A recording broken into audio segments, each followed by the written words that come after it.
11th, 2015 RMNA Committee, please rise for the pledge. I pledge allegiance to the flag of the United States of America and to the republic for which it stands, one nation under God, indivisible, with liberty and justice for all. Sarah. Wheelock. Here. Max Bauer. Here. Lathrop. Yeah. Johnson. Yes. Crawford. Here. Klaus. Here. Kropa. Here. I will go ahead and move to approve the minutes of the January 14th, 2015 RMNA Committee. Support. Any discussion? All those in favor? Aye. Opposed? Motion passes. Okay, Ms. Sarah. Any person shall be permitted to address a meeting of the Board of Commissioners which is required to be open to the public under the provision of the Michigan Open Meetings Act. Public comment shall be carried out in accordance with the following board rules and procedures. Any person wishing to address the board shall state his or her name and address. No person shall be allowed to speak more than once on the same matter, excluding time needed to answer commissioners' questions, if any. The chairperson shall control the amount of time each person shall be allowed to speak, which shall not exceed 3 minutes. The chairperson may, at his or her discretion, extend the amount of time any person is allowed to speak. Public comment will be solicited during the 2 public comment periods noted in Rule 5.4, Orders of Business. However, public comment will generally be received at any time during the meeting regarding a specific topic currently under discussion by the board. Members of the public wishing to comment should raise their hand or pass a note to the clerk in order to be recognized and shall not address the board until called upon by the chairperson. Okay, that being heard, do we have anyone for public comment? Also, I will be calling up during the individual discussion, so if you want to discuss things on topic, that would be it. Anyone, though, for general comment? Okay, I will close public comment. Consent calendar. Nope. Approval of agenda. I will get used to it not being in parks. I will. I do have an addition to the agenda under unfinished business, item 1. I know everybody's really excited about this. We're going to talk about the basement. Some kind of home renovation show maybe could come in and help us out or something, but we'll have our discussion. So I'd like to add that to item 10A, basement, on unfinished business. Are there any commissioners that would like to add anything to the agenda? Okay, staff or public? Okay. Madam Chair, I would move for approval of the agenda as amended. Support. Okay, moved by Max Bauer, support by Johnson. Any discussion? All those in favor? Aye. Opposed? Okay. Now, consent calendar. The purpose of the consent calendar is to expedite business by grouping non-controversial items together to be dealt with by one commission motion without discussion. Any member of the commission, staff, or the public may ask that any item on the consent calendar be removed and placed elsewhere on the agenda for full discussion. Such requests will be automatically respected. If any item is not removed from the consent calendar, the action noted, receive and file, or approval, is approved by a single committee action adopting the consent calendar. All information identified on the consent calendar can be viewed in its entirety at www.grandtraverse.org. A, receive and file. 1, Resource Recovery Manager's Report. 2, Road Commission Monthly Report. 3, Conservation District Monthly Report. B, Approval. 1, 2015 hauler licenses. Any commissioners like to know anything from the consent calendar? Anyone from the audience or the staff? Okay. Madam Chairman, I'd move to approve the consent calendar as provided. I will second that. Moved by Wheelock, support by Kropa. Any discussion? All those in favor? Aye. Opposed? Motion passes. Special orders of business. Susie and Kim.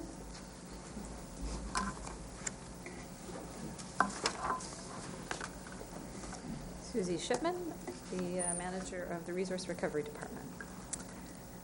The Resource Recovery Department is here this evening to present our annual Recycle Smart, Take It Back Recycler of the Year Award to Bay Area Recycling for Charities, otherwise known as BARC. BARC is both a Recycle Smart Take It Back business and a designated recycling facility under the Grand Traverse County Solid Waste Management Plan. We're pleased to be able to recognize the excellence in recycling and landfill diversion that BARC demonstrates in its operations. When I began my position with the county, BARC founder Andy Gale was one of the first of our local recyclers that I had the opportunity to meet with. My initial impression was that Andy had an outsized passion for keeping valuable resources from languishing in a landfill, a drive for innovation, and a willingness to dig in, get his hands dirty, and really pursue opportunities as a resource recovery entrepreneur.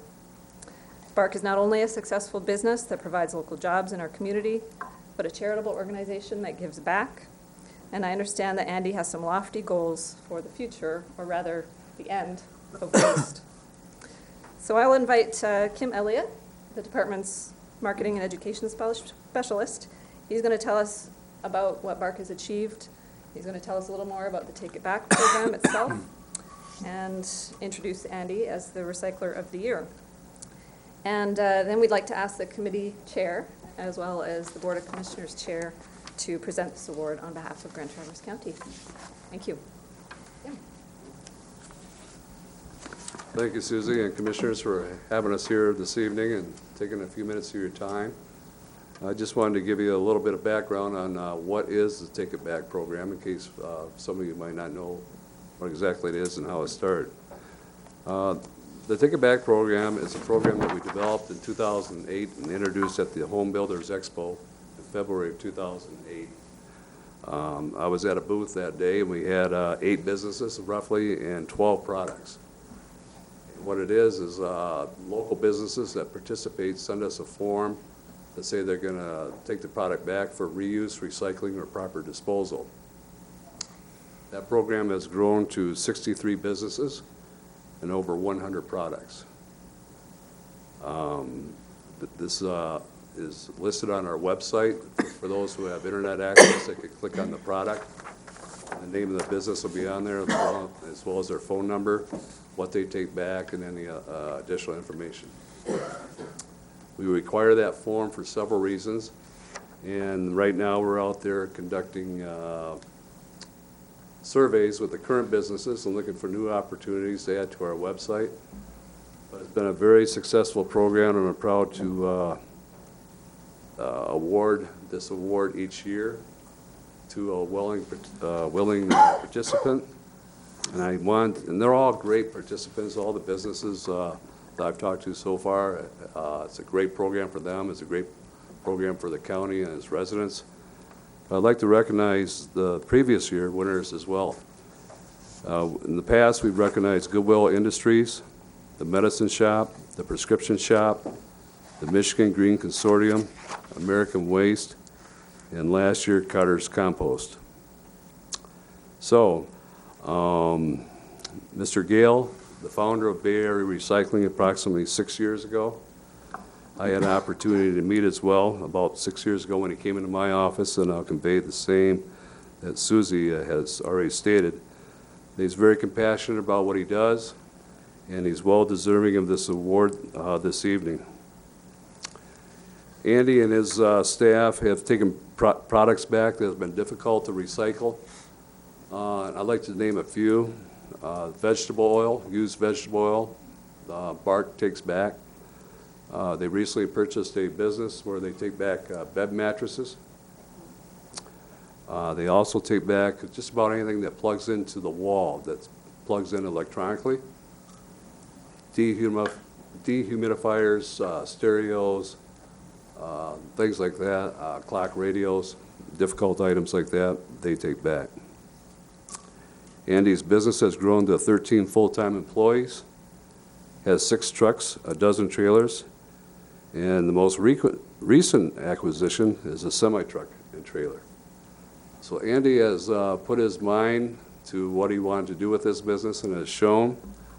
He helps assist our department with getting the word out about where we can recycle items and different events that we have, including the Michigan Green Consortium, where we have 2 big recycling events a year, and this department is a member of that group. So with that being said, I'd like to invite the 2 chairs up to present this to Mr. Andy Gale, who is in our presence tonight. and present a plaque that we have for him right over here that I'm going to get. And then give Andy an opportunity to comment.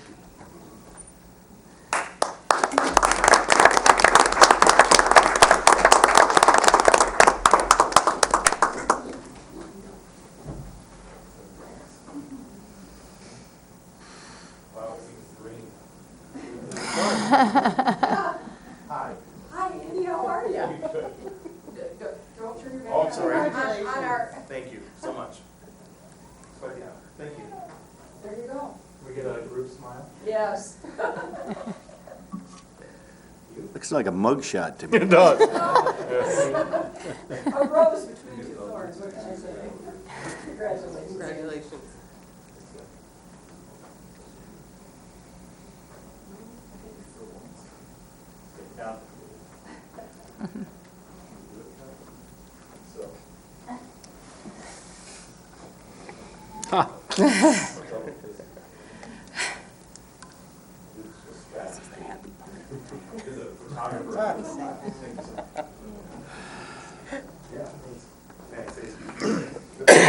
How much time do we have left on our, You have 2 seconds. I Sorry. can't even tell my name and where I'm from. Please. So thank you very much to Kim and Susan and for the board for presenting this awesome achievement award for Bay Area Recycling for Charities. Like Kim said, we started 6 years ago, and we've got lofty goals and aspirations, and we have done, I think, a pretty good job of getting a good start, and we're excited about what the future holds. This is a coveted award for BARC. We've been looking at this and watching other organizations and people win for years. And a couple years ago, I thought I was a shoo-in, and American Waste comes in and builds an $8 million recycling plant. And I think to myself, what about the little guy? And then the next year, the little guy wins, and Carter's Compost wins, and I'm thinking, what about the medium-sized guy? So. This is a very big achievement for us, and I just want to say thank you very much. Be looking for what we're doing out there, and whatever support you guys can throw at us. We love it, and we're going to make some big changes here for our community down the road. Thank you. Thank you. Thank you.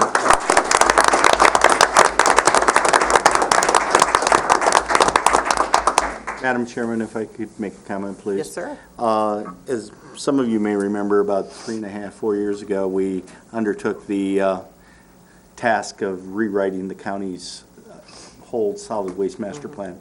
Andy was a key part of that program, and I was happy to say, we went through cover to cover of the county's solid waste plan, and we did it in state record time. Not only did we rewrite the ordinance, or rewrite the plan, we rewrote the ordinance, and we got it adopted in 23 days, if my memory is correct, from the time we got approval from the state till we got it through all 13 units of government, or all 13 townships in the city, and got it back to the county and the DNR for approval. So I don't know that we have ever seen any community in the state of Michigan get a solid waste plan passed as efficiently and in as timely manner as we did, and I don't know that you'll ever see it happen again. But it took a lot of hard work on a lot of people's part, and Andy was one of those people, so I do want to acknowledge that. help and facilitate that, Sonny, I thought that's the way all government programs ran in the state of Michigan. Yeah. Good luck with that. That was kind of a Stick around for the rest of the a ring in the night. bull's nose, and just kind of pulled it through the hole, but we got it working anyway. Okay, well, excited to say there's no items removed from the consent calendar. Might not ever say that again, so that's always exciting. On to department action items. Judge Stanton, Circuit Court Family Division, with request for staffing changes.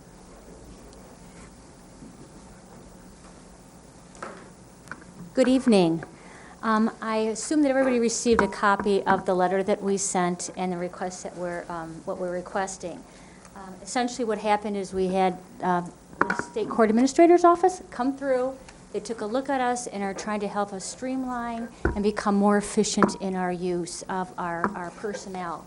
And one of the things they want us to do is have someone to oversee all our juvenile programs and our programs with respect to guardians and conservators for the elderly and the disabled.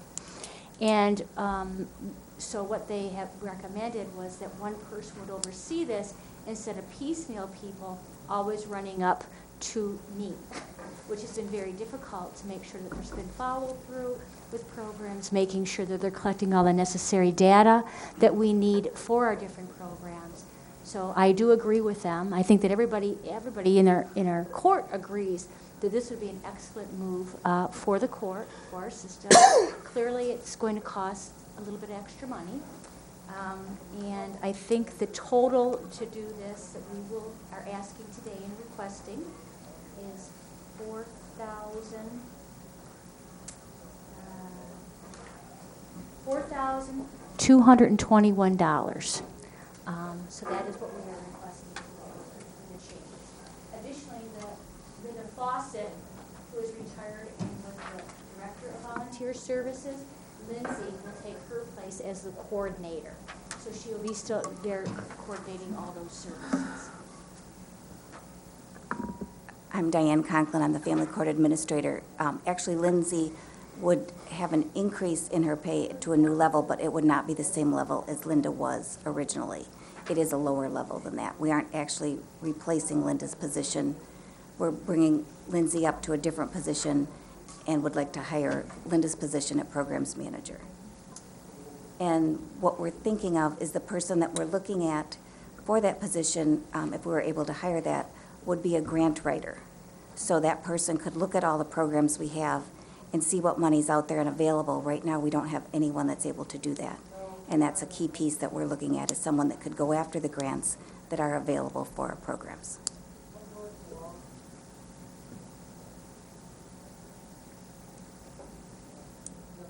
Okay, so I'm trying to figure this out here.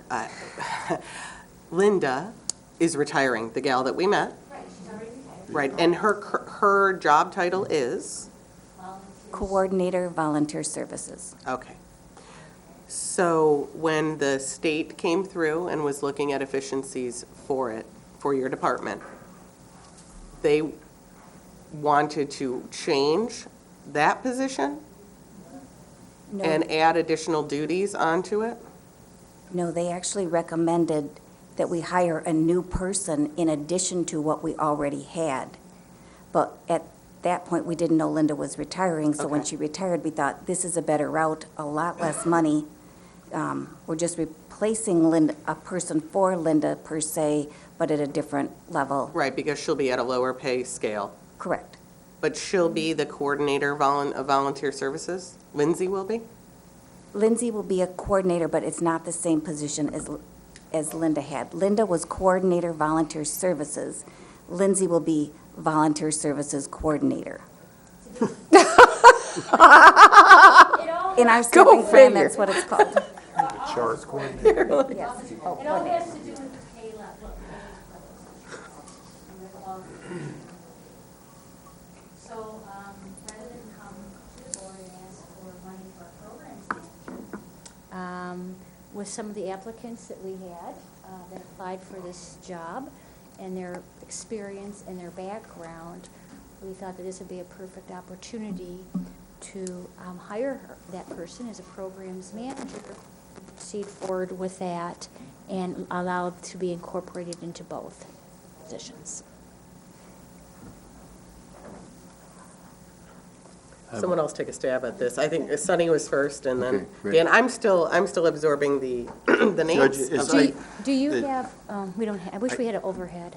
We have the letters before us. Yep. And it appears that what you're doing is you're going to take one of your persons, if I'm reading this correctly, and you're going to give them two functions. One is to coordinate the volunteer service, and the other one is this other office specialist position. So you're just expanding those services. The net cost to the county, if I read it, is $4,220 for this budget year. So we're actually, the staffing plan isn't going to change. We're not going to add an additional staff. We're just going to take one of your office specialists and give them other duties. Is that correct? Yes. And the net cost for doing that with the additional stipend for the workload is $4,220 additional money for this year. That's correct. Let us not forget that 25% of that salary is being paid for by the Child Care Fund. That's correct. Dr. Dan?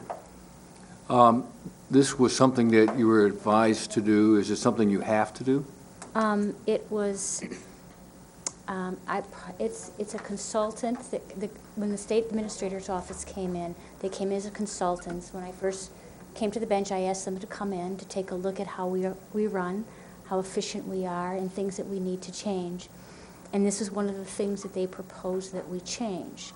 In addition, to break the way our organization up into a case management, to a services and family, into probate. And because don't forget, underneath our services department, we have volunteer services, we have juvenile, and we have truancy. And all those three areas needed coordination so that the right hand knows what the left hand is doing. Let me give you, for instance. We have learning partners. And I just recently found out that Learning Partners is a program that goes into the schools to help children that are identified as high risk. And I thought it was interesting that there was none of our children that are in abuse and neglect, been removed from their homes, that have been referred to this program. They're clearly at a higher risk for delinquency, and they clearly should have been referring there. So what I want someone down there is to have an oversight to make sure that the people that we service are getting the services that we need. And that's what I'm looking for. I'm looking for someone that we have a mental health court, and we have a sobriety court for juveniles. We need someone to coordinate with all for grant writing, for all the different requirements, to make sure that we're in compliance with the statute at all times. So that's what we need, someone to coordinate all those services. Yes? Oh, sorry. So this person this new program manager, would, for instance, say you have a child in a neglect and abuse case, they would be able to look at that case and say, how else does this child need assistance? What other programs do we have that can assist this child? Is that correct? Yes, but also having a key finger to knowing what programs are available, mapping out in the community. So when we get the children that come in, I want to make sure that the juvenile department knows what the abuse and neglect department has, and I want to make sure that truancy knows the resources that we have, because a lot of times the right hand's not speaking to the left hand, because they've all operated separately. Okay. With no one to report to that has that ability to oversee. And the person that we are currently looking at does have a PhD in educational learning. She's a grant writer.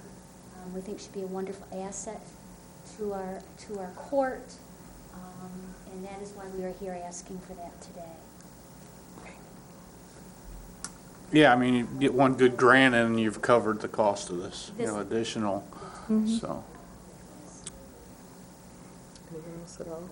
Well, I look at it a little different way. Let's take if the sheriff came in and asked us for an extra $4,000 for a change in positions.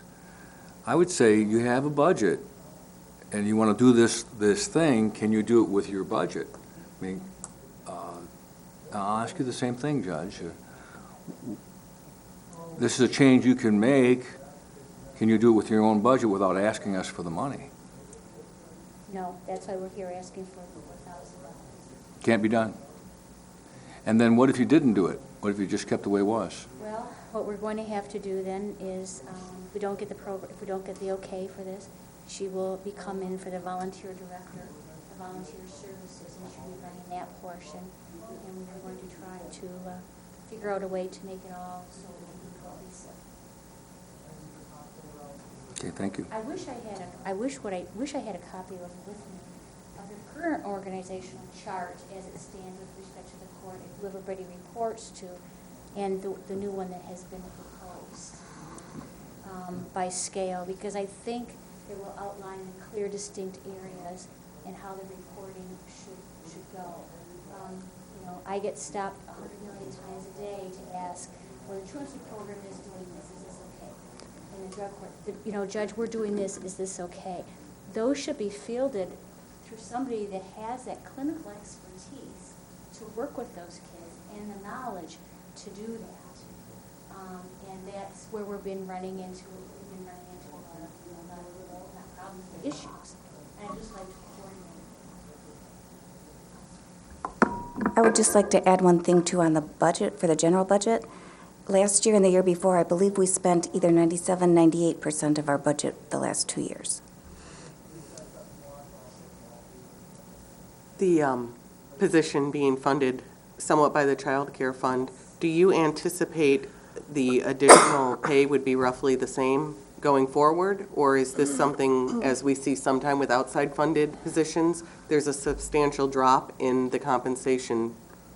From the Child Care Fund? Right. I do not anticipate that it would drop from the Child Care Fund. Would that be correct? Correct. And They are a stable payer. Lindsay going into Linda's spot, because Lindsay doesn't have the longevity that Linda did, there's a cost savings because of the difference. Is that factored into the 4,221? Okay, I couldn't quite tell if it was or not, so. Okay, any other? Sunny? Another piece of information that's in this letter is the fact, you know, and it's always amazing to me because when we talk to our community, everybody says, we don't have a juvenile problem here. Well, guess what? We do have a juvenile problem here. We just don't talk about it very much. It's interesting when I read the fact that we still have $275,000 outstanding in juvenile fees that are due to county. I do commend you for your work at working on the collection specialist. It appears that seems to be working. We got $22,000 in December. We've prepared 250 new tax intercepts last year, plus the 50 that were pre-existing. So approximately 300 people that think they're going to get state income tax back this year aren't going to get it. Grand Traverse County is going to get their money. We received our first refund check today for $345.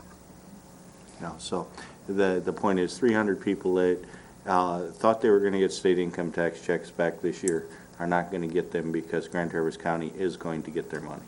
So that's a good thing. And you know, it's always tough when we talk about moving positions around and how we fund these extra monies.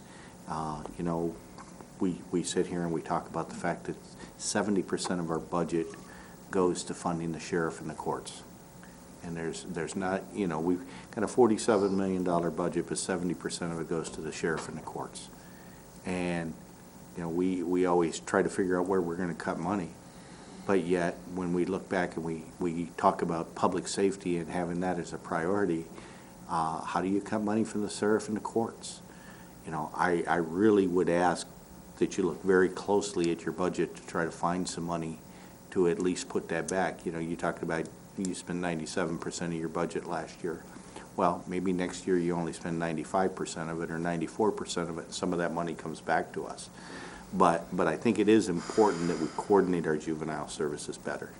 So I will make a motion to approve the 2 new positions, the program manager and office coordinator, be added to the staffing plan for family court, and that the coordinator volunteer services and the office specialist position be deleted from that staffing plan. Support. Okay, motion by Wheelock, support by Crawford. Discussion? Next, Bob. Judge, this isn't necessarily directed at you, but my concern is pretty much every department head can come in front of the county board and make a legitimate argument about, you know, and we just did last month, we just increased Judge Stanton's staff, and as well as Judge Stepka's. Thankfully, they work together. It's one staff person. Judge Stanton, do you truly anticipate that this position is going to be able to write enough grants that this cost, this additional cost is going to be covered? The $4,000 will be covered, yes, I do. I'm going to take you at your word. We get, in fact, I was just at VHS and cleaning out today, we were talking about some grant monies that are coming through. We need to apply for those, and we're going to need to grant money to do that. But I want you to understand that at the end of the year, when we take a look at next year's budget, I'm going to take a close look. Okay, that's fair. First, I'm optimistic that our revenue will be up next year, right? Turn of the economy, so. When we look at this, I think we also look at what value would this bring. Yeah, we're gonna spend $4,000, but to me, the fact that there was no coordination between these different departments means that there's some kids that fell through the cracks. And, I think our youth is worth the extra $4,000. And if you're getting someone with a PhD, it's pretty cheap. Seriously. I don't know, you're pretty cheap. I'm cheap. Speaking from I work experience. for peanuts too. So, Cheap, but I can be had, Yes. so All right. I welcome the coordination. I think it's really needed, and I think it'd pay off in dividends. So. It's a tough call. Because I read this over and over and over again, trying to decide. I mean, at some point I agree with Commissioner Wheelock, at some point you have to look at where the largest chunk of our money is going and why. But on the other hand, I know I have a firm commitment to public safety as being a reason why our government exists. So, and I think we've heard from the voters that that's the same thing. Mm-hmm. So when we are tasked with the idea of spending money, and you look at a weighted scale, I give more weight to things of public safety, but particularly for youth, because if we save just one of them when they're under 18, we save potential victims that they create when they're over 18 and a very expensive, long court life for them. So of all of them, I am more likely to support something dealing with the youth. But I agree with Commissioner Maxbauer. We are watching on revenue. Perhaps, expenses are justified, and that's great, but if we can always compensate with increased revenue, perhaps the collections will come through at a better level, and of course, the grant funding, I think that is a player in it. But each and every expense is weighed heavily. I think it's worthwhile. Is there, Carol? I just have one more comment. Rather than wait till the end of the year, will you let us know? When good grants come in, Yes. come and let us know, because we would like to know the good stuff. Yeah, please let us know. And Commissioner Coker, just so that you're aware, since I've come to the bench, our revenues with respect to collections has gone up. What have we collected compared to other years? I think it was 44,000 more I had in that letter Oh, I'm last year aware. over the year It's good. before. Okay. But that's a way to, efficiencies come in every way, and they don't always come in cuts. A lot of times they come in spending. But when you make it more efficient, you end up saving money, and you end up having the ability to bring in the collections and the revenue in that way. So it's not always as easy as saying no. I think sometimes yes can be a lot more efficient. And I feel that about this, so I'm hoping that's the case. I am a big supporter of our juvenile program here. If we can't help the future, I'm not quite sure why we're here, so. I have a comment. Well, yes, we can look at the end of the year and say, oh, yeah, we did better, or we could look at the end of the year and find out that it didn't do any better. We're not going to reverse this position. You can change overall budget numbers. No, I'm saying if we hire this person or change it in this way, it's not going to get unchanged in No, our because the next staffing budget. plan's not changing on this. I think that was the key Yes, for it me, was is. this.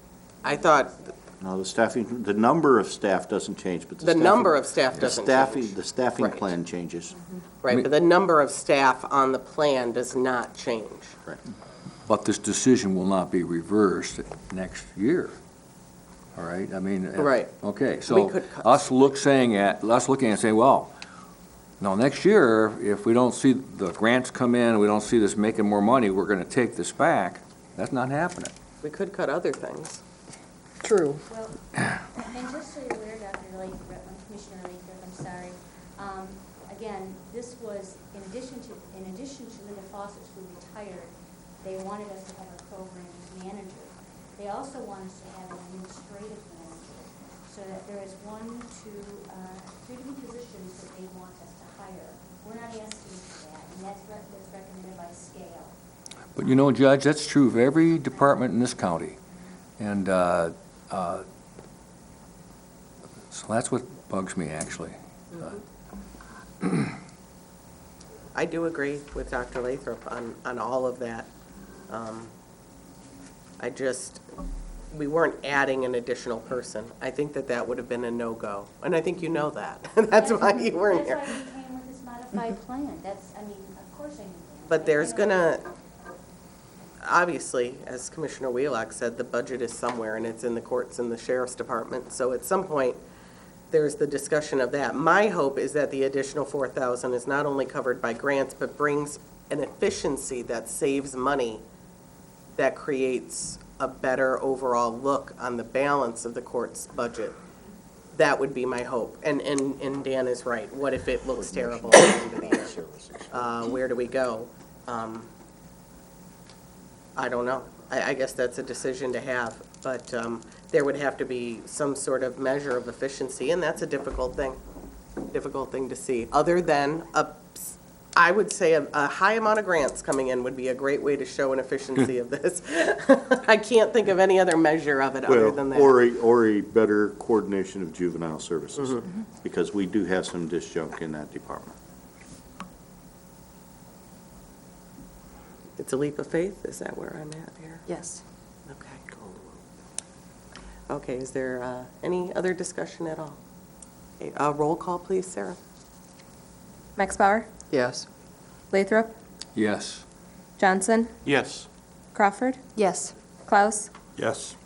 Wheelock, Yes, ma'am. Kropa. Yes. Thank you very much. Very much. We will be watching you. Hopefully not from the inside, right? Yeah, really. I don't think any of Well, I us really think do you're want to go to your qualified for Thursday juvenile court. afternoon. Pretty sure of that. What was the court that you have for juveniles on the Thursday afternoon? On Tuesday afternoons, I have an alternating. 1 week I have a mental health court, Uh-huh. and 1 week I have a swearing in. That's the one that I was interested in going to attend. Again, we are open court, please come at any time. I'd like to show you around, show you different areas, all the things we do with juveniles, and hoping to establish a Thank you. Thank you. Okay, on to our prosecutor, Mr. Cooney.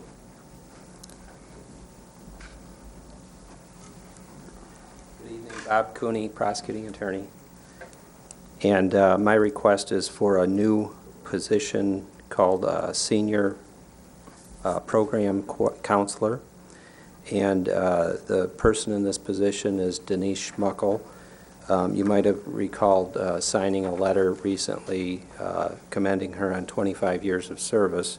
The reclassification or new position, whatever you want to call it, is to give her the new job description as well as change her grade classification from F to G. The reasons for this new position, and I think this is very similar to the new position that was given to the magistrate last year, making her chief magistrate, because her duties have really outgrown the original job description. And I pointed out in my letter some of the reasons why she does a lot more than we ever anticipated in that victims' rights position.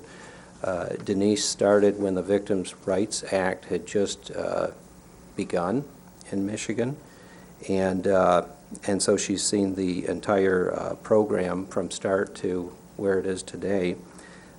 During that time, Denise has taken on the job of pretty much managing the entire program, including tracking the grant, reporting to the state.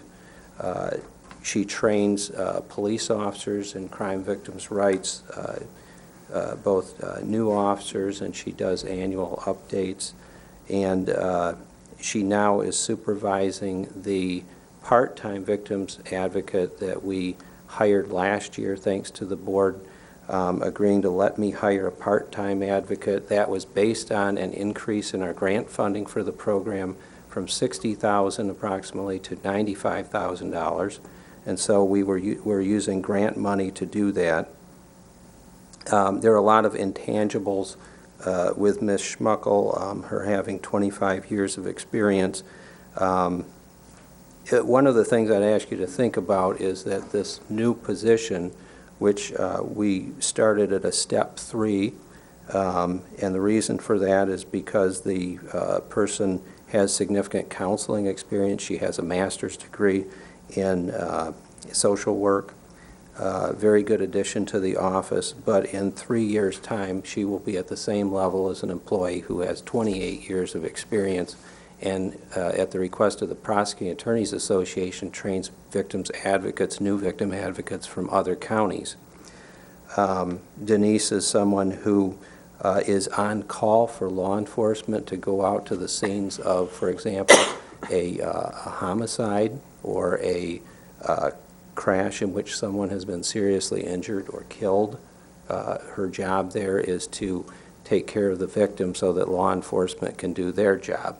She does get comp time for doing that. She doesn't get any extra pay, but you can imagine being woken up at 2 in the morning and dealing with a family that's just lost a loved one. Comp time doesn't really do it.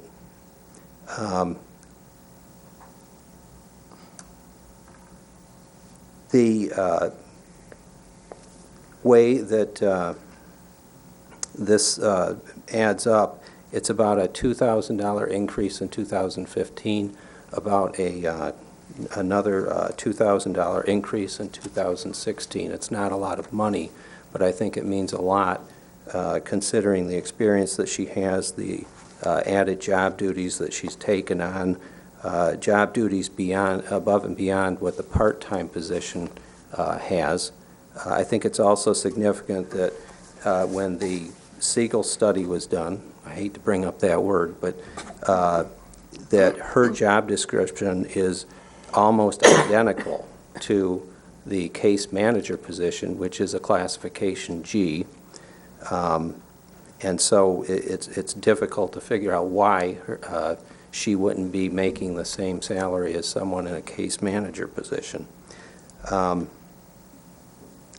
Full disclosure, I attached the workup from Human Resources about the salary of this position, and it includes all benefits that the county pays. I talked to Dean about it because he'd given me numbers back in the fall when we were asking for the new position, the part-time position, and he had indicated at that time that with all benefits, Denise's salary was about $60,000. And when I got the numbers from Human Resources, it was $69,000. And so I asked Dean, what's the difference? Why are your numbers different than Human Resources? And what he indicated is that that number from Human Resources includes the cost allocation for things like retiree benefits from the old defined benefit plan. And you can't charge that against a grant for past due retiree benefits. So the $69,000 is about $10,000 higher than it should be.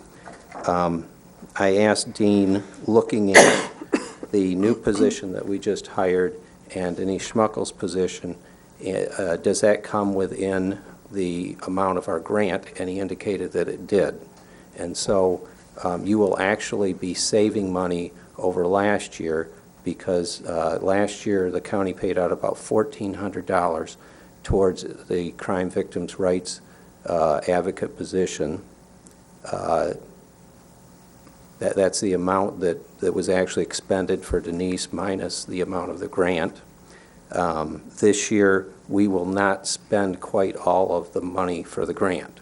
Now, I can't promise that that'll be true in the next year. Well, I think it's true in the next year, but I think as time goes on, it'll depend on whether the amount of the grant increases at the same pace as our cost of living adjustments.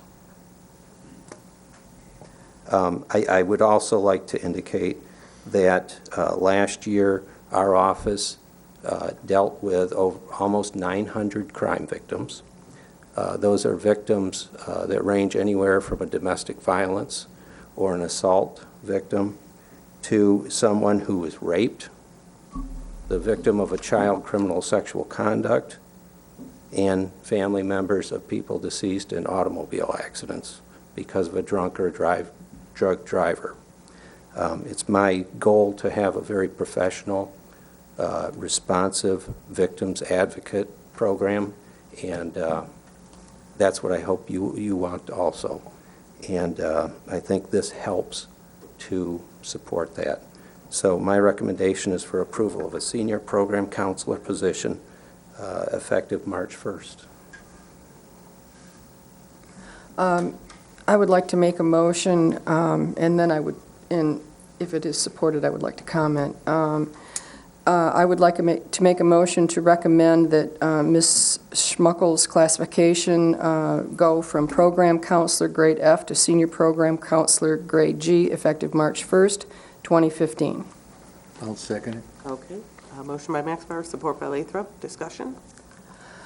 I've had a number of discussions with Mr. Cooney about this, and quite honestly, if Commissioner Wheelock's memory is good, he remembers that I was extraordinarily critical of the Siegel study. I was. I believe that Mr. Cooney is going about this in the correct manner. I don't believe we need a $180,000, $200,000 salary study. Mr. Cooney knows what his office staff does. He is probably one of the most frugal department heads that we have. He doesn't spend money carelessly. I've never seen him do it.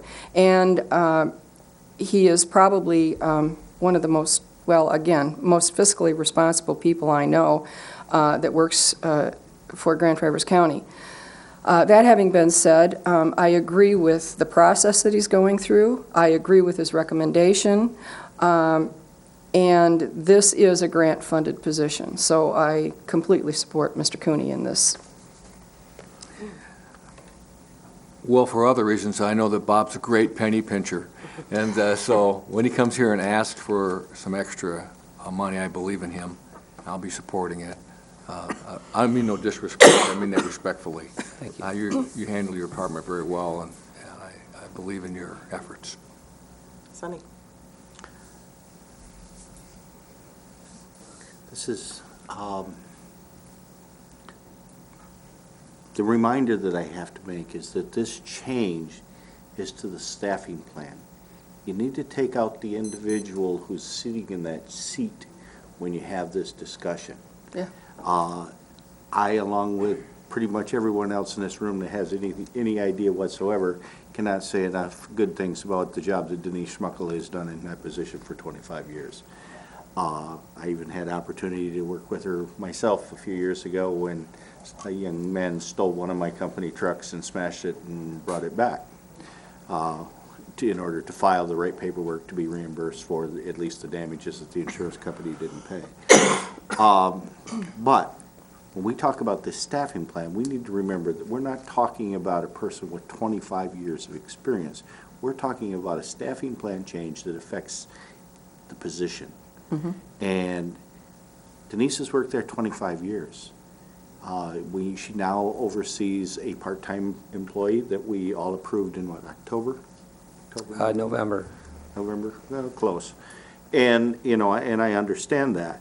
My concern is the fact that at a point not too distant into the future, I would expect that Denise will be looking to do something other than come to work every day.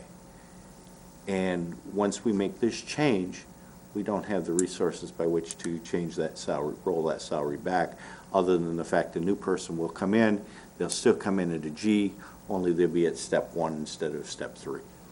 Step 4, wherever we're at right now. I am prepared to support this. But I just want commissioners to understand that when we talk about these staffing plan changes, that it has nothing to do with the individual that is seated in that job, because they may not be here in 30 days or a year and a half from now or whenever. You know, this is a $2,000 increase in 2015, an additional $2,000 increase in 2016. So within the next 2 years, this position is going to cost us an additional $4,000. Well, actually $6,000, $2,000 in this year and $4,000 in next year. So I will support this motion.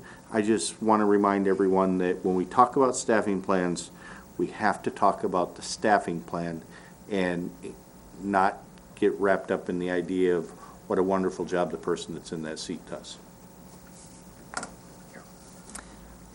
I think that what we do have to realize also is what Sunny said, that we also need to ensure that going forward, when she leaves, that we have the proper grade in place to be able to get someone of equal qualification, so that when that person leaves, we have the ability to replace that person with somebody who's going to do the stellar job that she's done all along.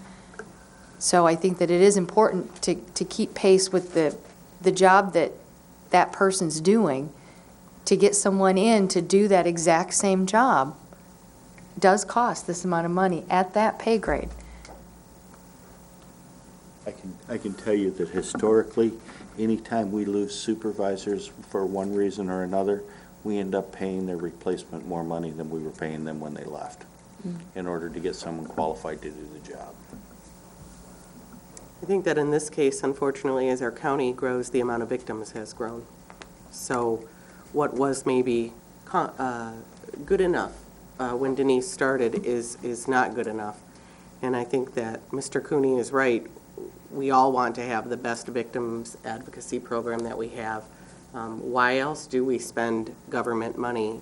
It is to provide services for the citizens, and we hope we never meet Denise, at least professionally. But I'm really glad that there's people like her there when we need them. And at sometime Denise decides she wants to spend the rest of her days sitting on a beach in Florida and somebody else comes forward, they need to be of the level to deal with growing county and growing needs. But I agree, that's a very valid thing to look at when looking in staffing plan changes. But I think that unfortunately, our need for victims assistance is going to continue to grow. I think it would be naive to think it isn't going to. So, About how many times does she get called out, do you know, roughly? I would say anywhere from half a dozen to maybe a dozen times. It's usually the most serious incidents where someone is dead. Okay. any other discussion? Or a rape. So she's the one that shows up at your worst moment.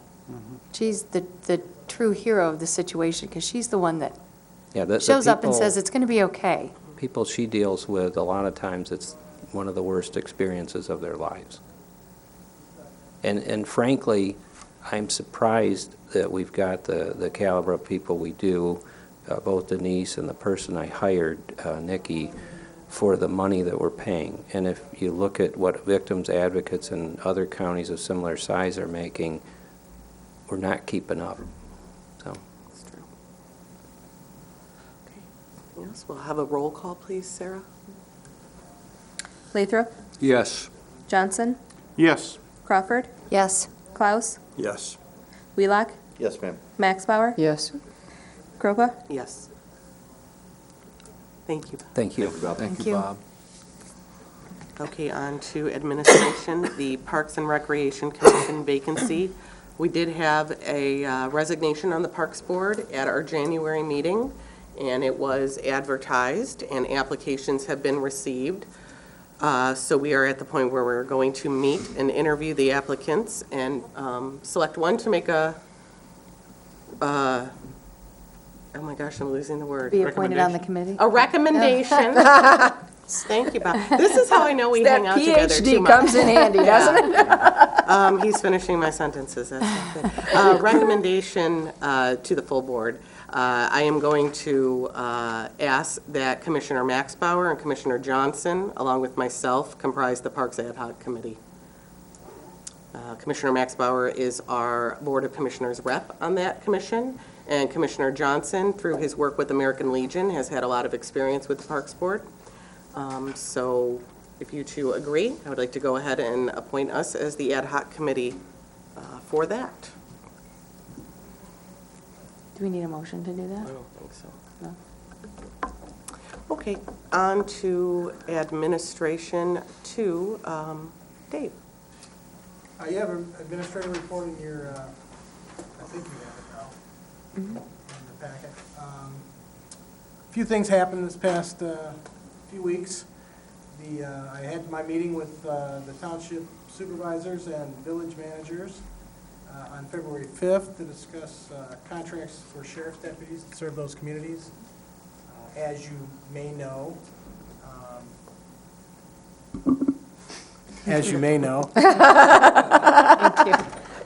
the contracts are, you know, a lot of them are very, very similar, and some of them are quite old and haven't been updated in years. But in general, they were based on the premise that townships wanted specific officers in their jurisdictions.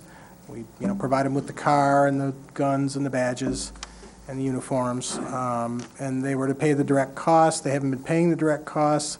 The contracts themselves didn't define direct costs very clearly. There were a lot of things in these contracts that aren't really clear. I put out a proposal. I've sent it all to you. If you had a chance to look at it.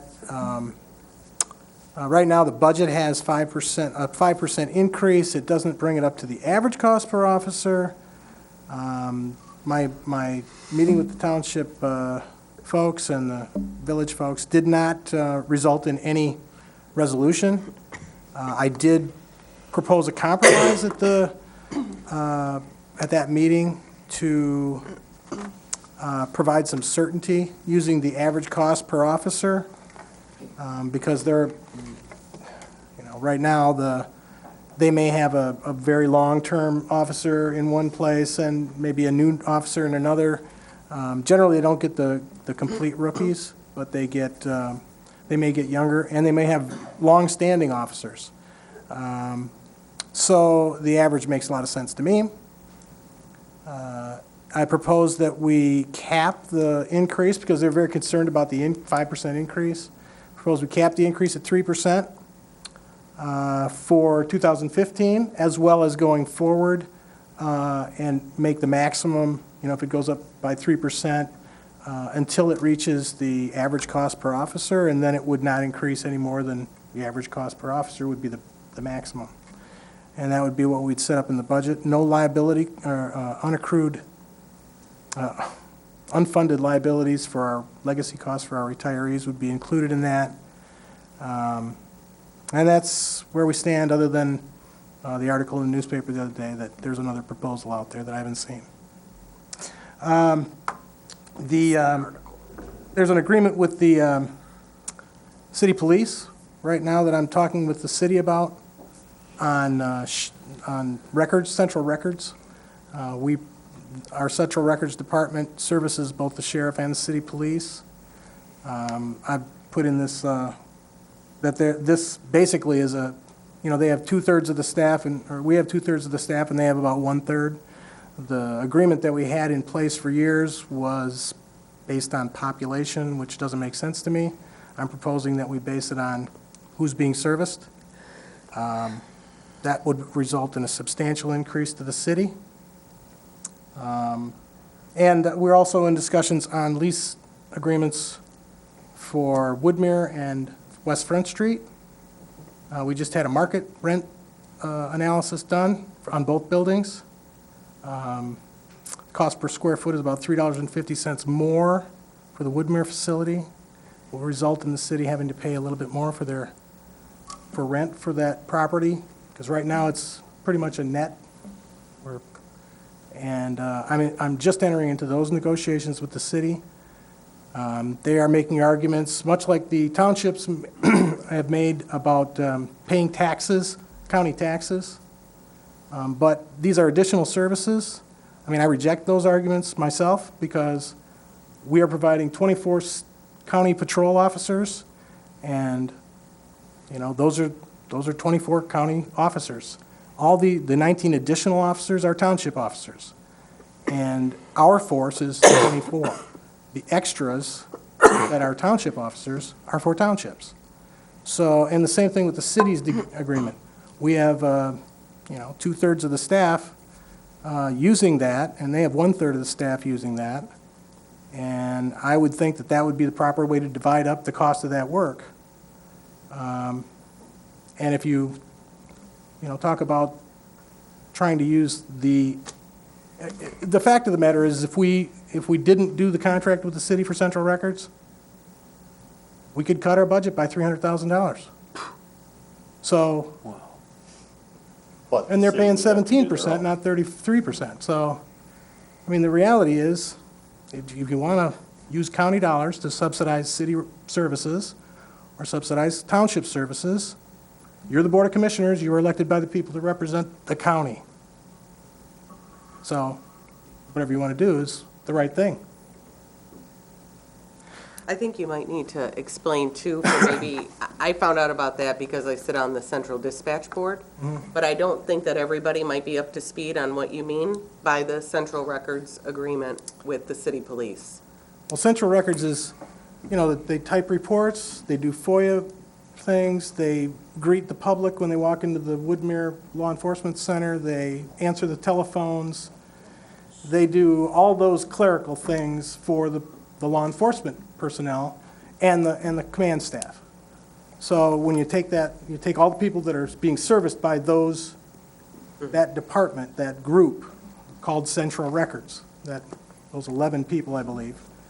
You know, it costs about $900,000 a year, and, you know, we propose to divide it up on a 2/3, 1/3 basis. City's got different ways they want to calculate that, and we're just talking about that right now. It may come to something different, but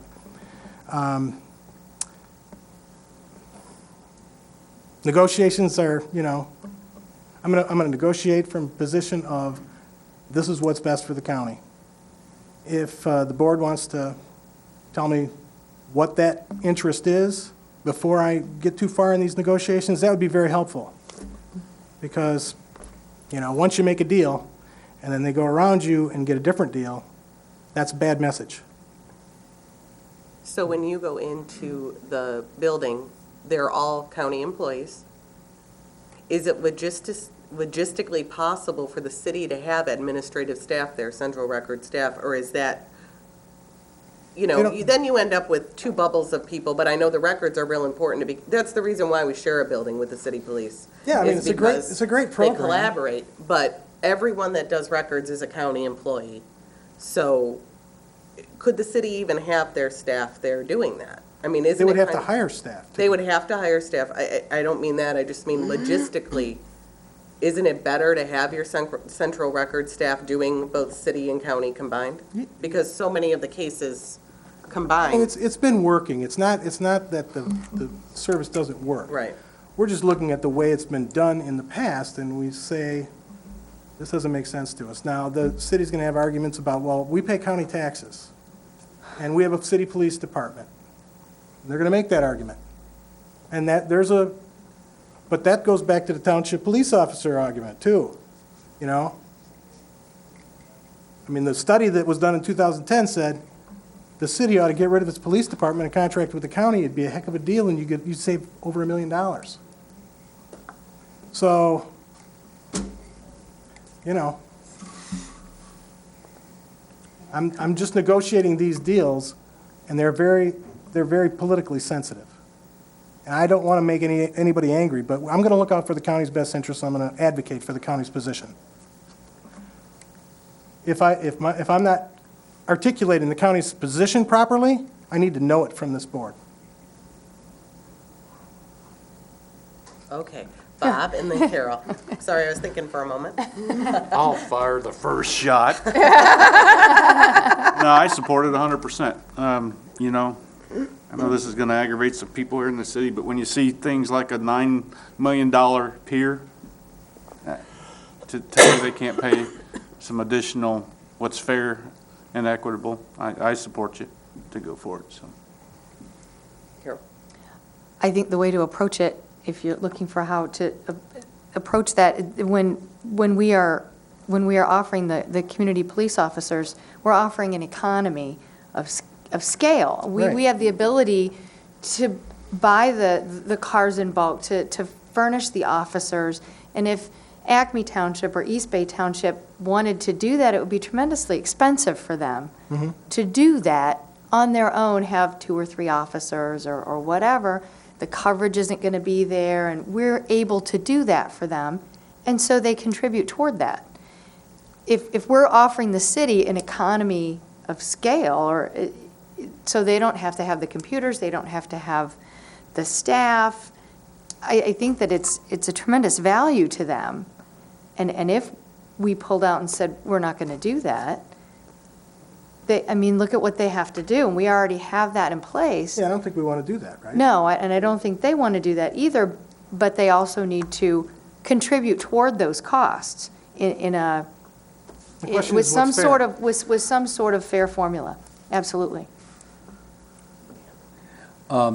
You want to do it 2/3, 1/3. What percentage are they paying now? 17, Whoa, Nelly, so it's way off. population. Yeah. Let me ask you a question, kind of like that. Who owns this building? We do. Okay, and they rent from us. Are they paying a fair rent? Haven't looked at that one yet. He's getting there. That's coming up. Sure. I think so. Yeah. It's 26%, I know that, but whether it's right, I haven't really, Okay. opened it all up and really looked at it closely. This has, been around for a long time, and sometimes I you feel can like, only do what you can do in the time allotted. I feel like Bob, I do support it, yeah. Well, historically, about every 5 years, we reopen this contract and we look at it, and we've looked at it, everything from how many reports are filed by city police officers compared to how many total reports are filed by county officers, and it's always come back to, a real disagreement about how much the city feels that they should have to pay, and, Yeah. every time that I can remember, it's come out that when you looked at the numbers, whether it be by run counts, by the number of officers, by the number of people that walk through the door, the city was never paying their proportionate share. And it's, we've had this discussion about every 5 years as long as I've been here. And I can, it's always come out that the city wasn't paying a proportionate share. They have for a per capita basis, they have a large police department. If you go to communities anywhere around and you find a community of 16,000 people that have as many officers as they have, you're going to be very rare. The number of officers per capita that they have is very high. But those officers do a good job. And the citizens of the city of Traverse City are obviously pleased with the way they do it. They've even passed a charter amendment a few years ago that said that the city must maintain their own police and fire department. We've had the discussion about Metro Fire should take over the fire department for the city. They should join those. But, we had a discussion back a long time ago, probably 2007, 2008, where we actually entered into negotiations with the city for the sheriff to provide police protection for the city of Traverse City. And within a matter of a couple weeks, there was a ballot initiative to put it on the ballot that said that the city will maintain their own police department. We won't get into the individuals that were involved in that. I had some very lengthy, heated discussions along the way, but it doesn't matter. But the fact is that, it's simple numbers to me. What percentage of the complaints are being handled for the city, and how many officers are being served by that clerical staff. Those clerical staff also handle all of the gun permit applications at the front desk, and the 1/3, 2/3 probably is very, very close to where it's going to come out, no matter how you cut it. Number of officers, the number of calls, it's going to be very close to that. So I'm certainly supportive of Dave's recommendation that it be 1/3, 2/3. Well, I know you want you. support from the board, and I do support you. However, I have to disagree on one part of it. I don't agree with you comparing it to the township CPOs, because the townships didn't choose to have their own police department, and the city did. Right. So if we didn't have the CPO program, our county officers would be in East Bay or Acme or Whitewater anyways. But our county officers wouldn't be in the city anyways, because they chose to have their own police department.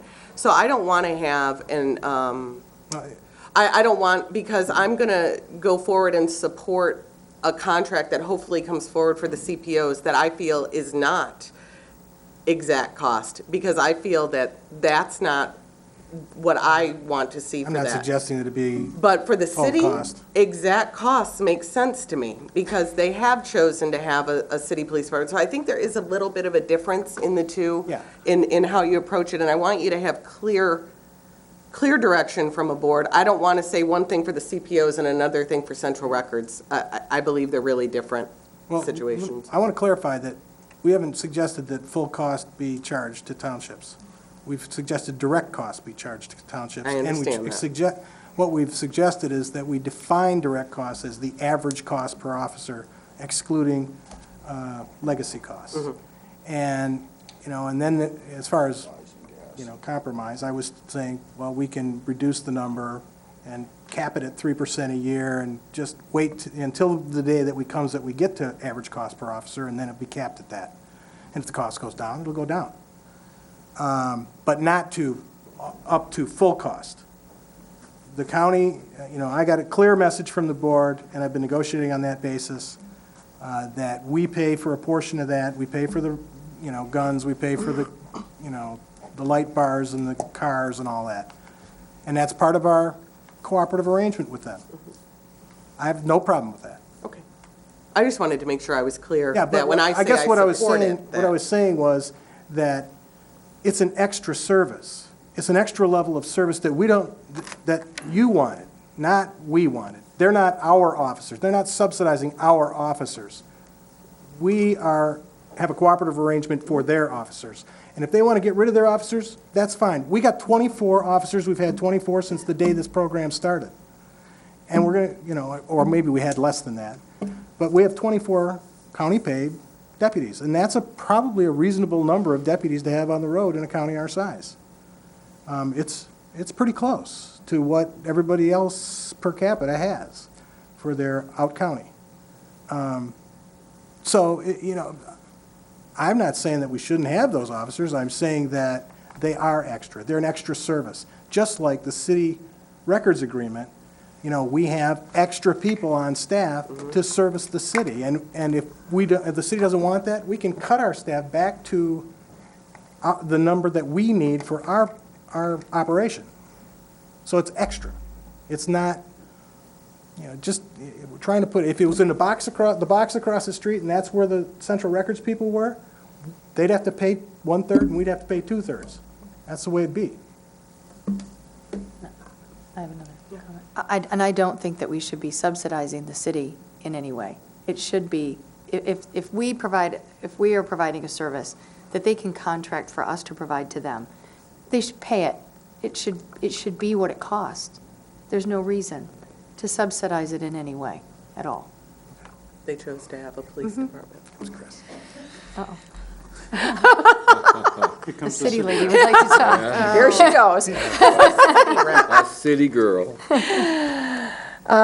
Commissioner Kropa is exactly right. The city does choose to have their own police force. But to suggest that we are subsidizing the city, I would put my tax bill against any of yours. I pay 3 times the taxes that a Garfield Township resident pays.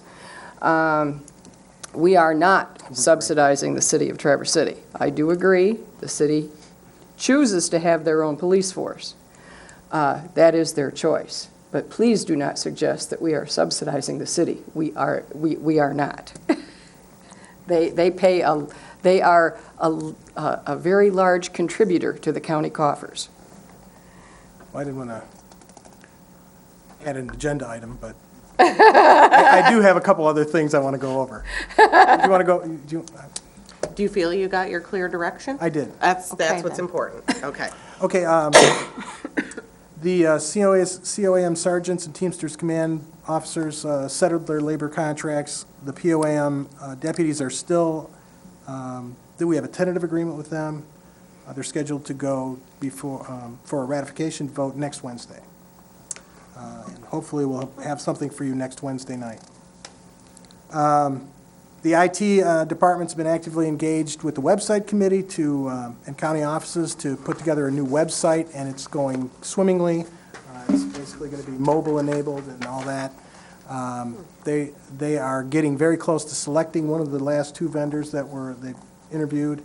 They've looked through their products, and I think they're going to decide upon one, and then the design process begins.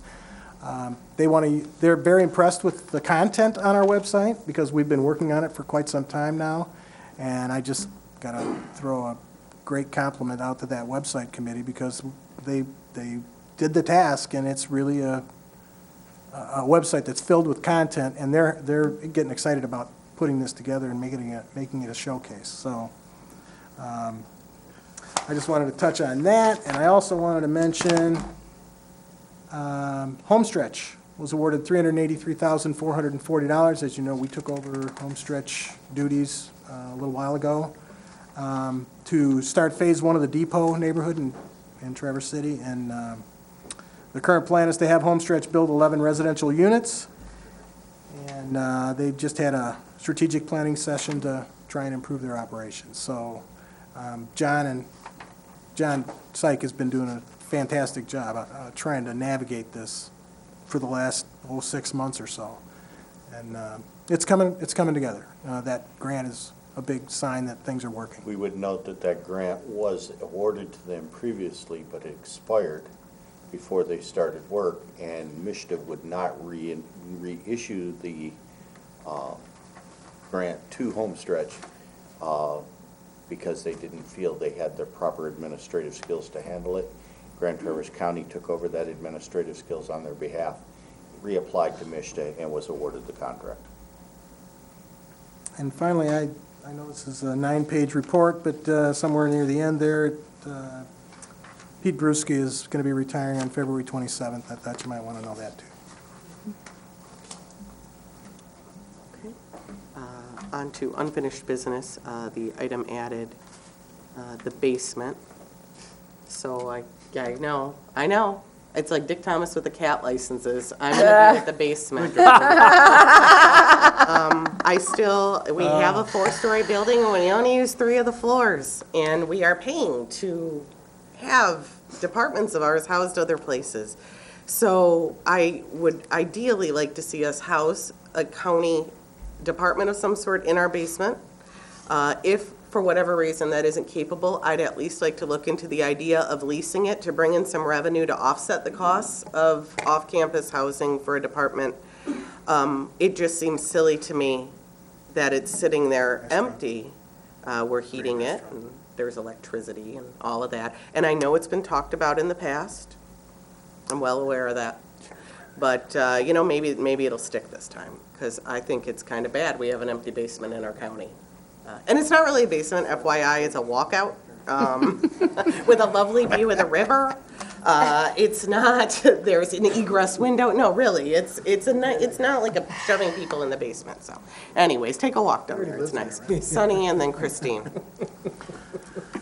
I had a little discussion earlier in the day with David about this, and I put a call into Danny Brown this afternoon, trying to remember what the square footages of that basement was. 11.4. The recommendation that I would have, and I've mentioned it previously at one point a couple of years ago, would be to utilize that space to house the Commission on Aging and MSU Extension. We are, for practical purposes, paying very expensive rent to the city of Traverse City for the Front Street location. That building, according to all reports that we've received from the facilities department, is costing us an excessive amount of money to heat and to maintain.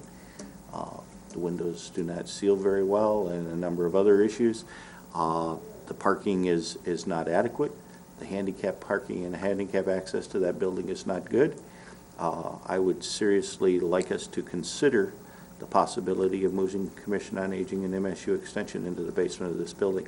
I cannot remember what the square footage of this building is compared to the square footage that we use at Front Street. And I at one time I knew those numbers, but I don't now, and that's why I put the call into Danny this afternoon. But I was a little busy, and I'm sure he probably was too, and I didn't get the call to him as early in the day as I should have. So, you know, I'm certainly supportive of doing something with that basement. You know, the one thing that we remember, you know, when you go down there, if you go down there and walk around, remember there are the columns like these that are supportive, but the rest of the walls that down there basically can come out. You know, so what you see is the old mail room and as the old worm room. You know, none of you probably remember when we had our own worm farm in the basement, but we did. We had a large cafeteria down there that basically sits vacant, hasn't been operated for probably at least 5 or 6 years. Yeah. So, you know, there's certainly some square footage that we can use. We have both a walkout access to the property, and we have elevator service to the basement. So I would absolutely support a concept of moving Commission on Aging here. And at that point, we no longer pay the city of Traverse City rent. And, you know, David mentioned earlier, he's looking at the Woodmere Front Street agreements. You know, the way those agreements were drafted, basically it was a wash. We got the Front Street building, they got whatever portion of Woodmere they were using for the city police department. There was supposed to have been deeds and contracts that were in place. To the best of my knowledge, those deeds were never finalized or signed. And you know, so therefore we've been dealing with this for 8 years, 10 years we've been over there. Oh, yeah. Probably getting pretty close. It was You know, temporary. but yeah, the temporary facility on Woodmere, because I was asked to withdraw my original motion. Otherwise, we'd have built a law enforcement center on top of Lafreniere Hill the night after the city turned down our first request of where to put it. But that was a long time ago, and it's water under the bridge. We can't do anything about that and roll the clock back. That's what we have. You know, that building I knew when it used to sell welding gas and welding supplies out of it. Northern Welding Services had it long before Huntington Bank had it. I was trying to remember who was in there before that, but yeah, it's an old building. It's certainly not perfect, but we've made it work. But most importantly, the Front Street building is a noose around our neck. It costs us too much money to maintain it. It doesn't meet our needs very well, at least in my opinion. We should seriously look at moving Commission on Aging and MSU Extension into the lower level of this building and determine what the square footage price for rent should be that the city has. I read in my ticker from the Business News a couple weeks ago that the city was talking about marketing that building. Looking at it for housing. Is there a reciprocity agreement problem, though? Because if we were to pull out of the Front Street building, then that makes an imbalance in the agreement between the Woodmere property. Well, Yeah, I mean, we're gonna have to have lease agreements. That's all So there is to it. if The we- conveyance agreements Yeah. are expired. The conveyance So we would have to charge the city full price for whatever market Yeah, lease it's- was on the Woodmere property, because we wouldn't be balancing it out with the reciprocity of the Front Street Right. building. The reason why I originally thought of Commission on Aging, well, several reasons. They're holding their meetings here now. I think that would be convenient for their staff. But they have a limited amount of cars that they use, because we don't have a giant amount of parking here, so that's one thing that's good about them. They're their own funding. So obviously, unless they want to set up their offices in a makeshift cafeteria, there's going to need to be some sort of remodeling. And therefore, Commission on Aging wouldn't be pulling from the general fund for that. They have their own funds, and we could work out some sort of agreement, obviously, in regards to rent or whatever, I'm sure. MSUE, though, I mean, if we have a limited amount of square footage, I would support Commission on Aging being here before MSUE for those reasons. However, Michigan State University Extension is a concern of all of ours because we pay to house them. Unlike the other MSU extensions around, we have this mystery clause in our contract where we house them. So it would be good to have them in our building because you're looking at a cost savings there. However, we would be paying for the renovations to create the bottom floor into an office, where with Commission on Aging and them being an enterprise, if a millage-funded based group, their renovations could come out of their budget. I think everybody would get something out of it, but we're leaving part of the Front Street building vacant. I think ultimately we would all be out of the Front Street building, but I would be concerned about our agreement with the city and having a breach of that because we balance it out with the Woodmere facility. So those are all things to look at. I mean, I think Dave's timeliness of looking at the Woodmere and the Front Street lease is important because we want to honor whatever agreements we have with the city and make sure that that's done Those agreements appropriately. long since expired. But we're still using our employees' bodies being in their building to balance off their employees' bodies being in our building. Once we pull those bodies out and we have a vacant floor, one or both, depending on square footage, that then puts an imbalance into the equation that was a wash. So I think that that's where I just want to be sure that we ultimately look into the lease agreement or makeshift lease agreement, whatever you want to call it, so that we aren't doing anything wrong there with the city. But ultimately, as Commissioner Maxbar knows, because I called her that day after I went to our basement at 1 in the morning and thought, what's this? Commission on Aging was my first thought for that. Me?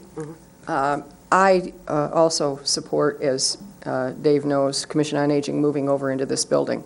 Regarding MSUE, there are vacant offices over on our Lafreniere. So that is an option. But I absolutely am supportive of Commission on Aging coming over here for a number of reasons. I have volunteered over at the Commission on Aging, and I am well aware of how crammed they are in that building. They have trouble getting conference space over there many, many times.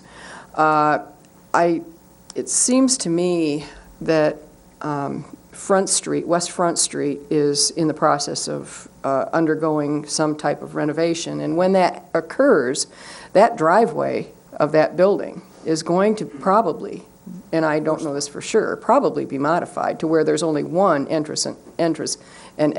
The one on the east, yeah. Yeah, and it used to be, many, many years ago, it used to be the old Traverse City Police Station. Now, you gentlemen wouldn't know this, but in the ladies' room, there is a urinal. That's the only place I've ever ladies seen around that. here. I mean, I've never seen that anywhere else. But anyway, I mean, the walls are thin. It's got to cost a small fortune to heat that building. And we had the ability to withdraw from it, though. And it just makes sense. We're going to want to talk. It makes sense. I mean, Withdraw leaving with a certain notice. it makes sense to bring Commission on Aging over here, in my opinion. I'm assuming that Georgia wants to weigh in on that. She's back in the Yes, back. Georgia going, was- like, Oh my gosh, I didn't even see her Yeah. back there. maybe we should ask her. I did not you even didn't see see her fist go up. Like, yes. Georgia Durga, Director, Commission on Aging. We would love to move to the governmental center. In fact, I discussed it a while back because for a number of reasons. For one thing, we pay rent to the county. Because we're a separate fund, we pay rent to the county. It's somewhere a little over $40,000. I don't know how that all washes out, but instead of it going towards supporting a city building, the rent would be going to the county general fund. In regard to the remodel, we also pay indirect expenses, so most of those costs would be borne by the county, but any kind of supplies that we need, like if we need workstations or all of that is paid out of our fund. The other thing is we do a lot of back and forth. Every day we make a deposit, every day we do mail, back and forth every day. So that's mileage that we have to pay employees, plus time away from the office, plus my time driving back and forth or walking. So that would be a small savings to us, I think, just not only in money, but in time and staff going back and forth. So we would really like to move here. It would be so much more convenient for us. We used to be located in this building on the 3rd floor, and it was really a nice opportunity for us, and we would like to be back. So we have been, I feel, good neighbors with MSU Extension. So I don't know if there would be room for both of us or not down there. I know that it's a larger space, I'm pretty sure, than what we have now. We also have a storage issue in our basement right now. I mean, the sub-basement at Front Street. There's like a basement and then a lower basement. And we store things for a loan closet and paper records that are permanent, that we can't dispose of. So we would need to either accommodate that here or find another place to do that. And the loan closet equipment would have to be on site, but the paper records may be able to put somewhere else. We have just the place for that. The old work release building from the jail in the parking lot. That would work for us, too. It's not being used, it's on site, and we have to maintain, do you want it? I think there's room for everybody. There's a lot of space in that room, or in that building. You know, we have to remember there's going to be a lot of extra costs putting a urinal in the women's bathroom. We don't require that. A former employee from MSU used to have a dog, and that was the dog's drinking fountain. So. Oh, my. Okay. Anyways. Okay. So I digress. So we would welcome moving If it is here. decided that we need a urinal in the women's room, I'm sorry I mentioned Ron and I will take care of that. We have a builder on our board. Dave, what does it take to make this sort of thing get What's the going? process? Well, I we would need to go think through? that if you really were serious about having us look at that, we're working right now on capital improvements with Ray Kender. Ray Kender. And Ray could probably give us an idea of what kind of square footages and how they would work and how we might be able to put offices in there and maybe give us some rough ideas. When we did the remodel for the 2nd and 3rd floor, Ray has blueprints in his computer that has this building by individual floors, so he could real easily project into one of those drawings what you would end up with for office space and access points. We have a capital improvements meeting later this month. I want to say the 27th. I don't know what's in my mailbox. Anyway, it's later this month. Sonny's on that committee. You appointed him to that. And John Syke and myself and Danny Brown, and we all sit down and we've been talking about various scenarios for this campus and for our other campuses. We want to get some ideas together and have Ray put those down on a piece of paper and then bring them out, show them to the board, and then show them to the public and do this, update our 5-year capital improvements plan. That would be probably, this has been great input because we can actually have Ray do this in conjunction with that project. That'd be great. I think we're all about efficiencies and better service, and I think that this would be a really good move. Okay. Definitely. You know, I'll keep putting it on the RMNA agenda every single month until we do something about it, because I just, it's 25% of our building that we're not using, so anything We good would can come pay out you of it. to, we would And not you pay would you pay rent. us. And we would pay rent. There are still some functions in the basement that we are We will using. throw in free the mural from some things down there. 1978 of Traverse City that is in the basement. Okay? You Thank got to you. keep that. Thanks, Georgia. Thank you very much. Thank you, Georgia. Okay, on to TC Talus. We did get a handout here. I was the one that put this on the agenda, but I didn't tell anybody why. Although if you read in the Record Eagle today. Why? Well, no, not really. The reason I put this on here is that the funding was withdrawn for the 2015 budget, and I had a couple questions about when it came due and all of that. As we started looking into the bypass and the Cass Road Bridge, it became very clear to me that we need a regional transportation group. for a number of reasons. Ultimately, we're connected by roads, and if Acme does one thing and Blair does the other and Peninsula does the other, it's not good for us in the long run.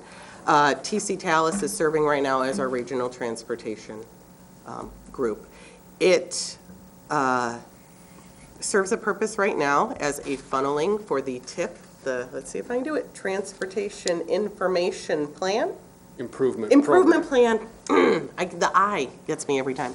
The Transportation Improvement Plan is transportation projects in our county that are seeking state and federal funding.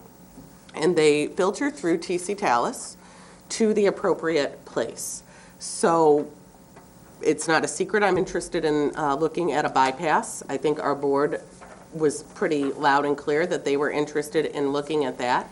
And we cannot look at improvement plans and transportation plans with federal and state dollars without having this group to funnel it through. And it concerns me because we withdrew our funding and now we have no voice at that table.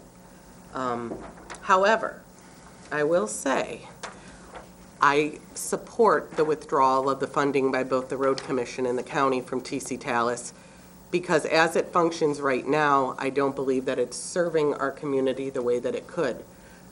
But the funding was pulled, and there wasn't a whole lot of discussion as to why. So I thought with a board that a majority of people were new, you would be available for questions.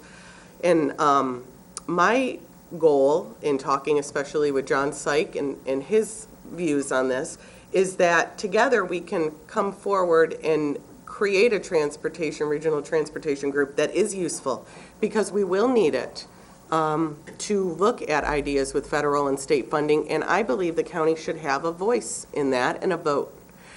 The particular structure of TC Talus is antiquated, in my opinion. I don't think it serves the best for the citizens. I think that the structure of the board needs to be looked at. I think that the funding formula is really odd. Grand Traverse County and the County Road Commission are almost 75% of the local match. I think that's inequitable, and I can't imagine supporting being in a group where we're paying that much, yet there's no weighted votes at all. In discussing community mental health recently? Yeah. In discussions with John, we talked about, and I learned about MPOs and why they exist and what they are. And when Talus was first created, it was thinking we would be an MPO maybe in the 90 census or the 2000 census or the 2010. We're coming up on the 2020 census, and whether or not we become an MPO, we still need to have a voice in a regional transportation group. So I'd rather not focus on that, because odds are it won't happen in 2020.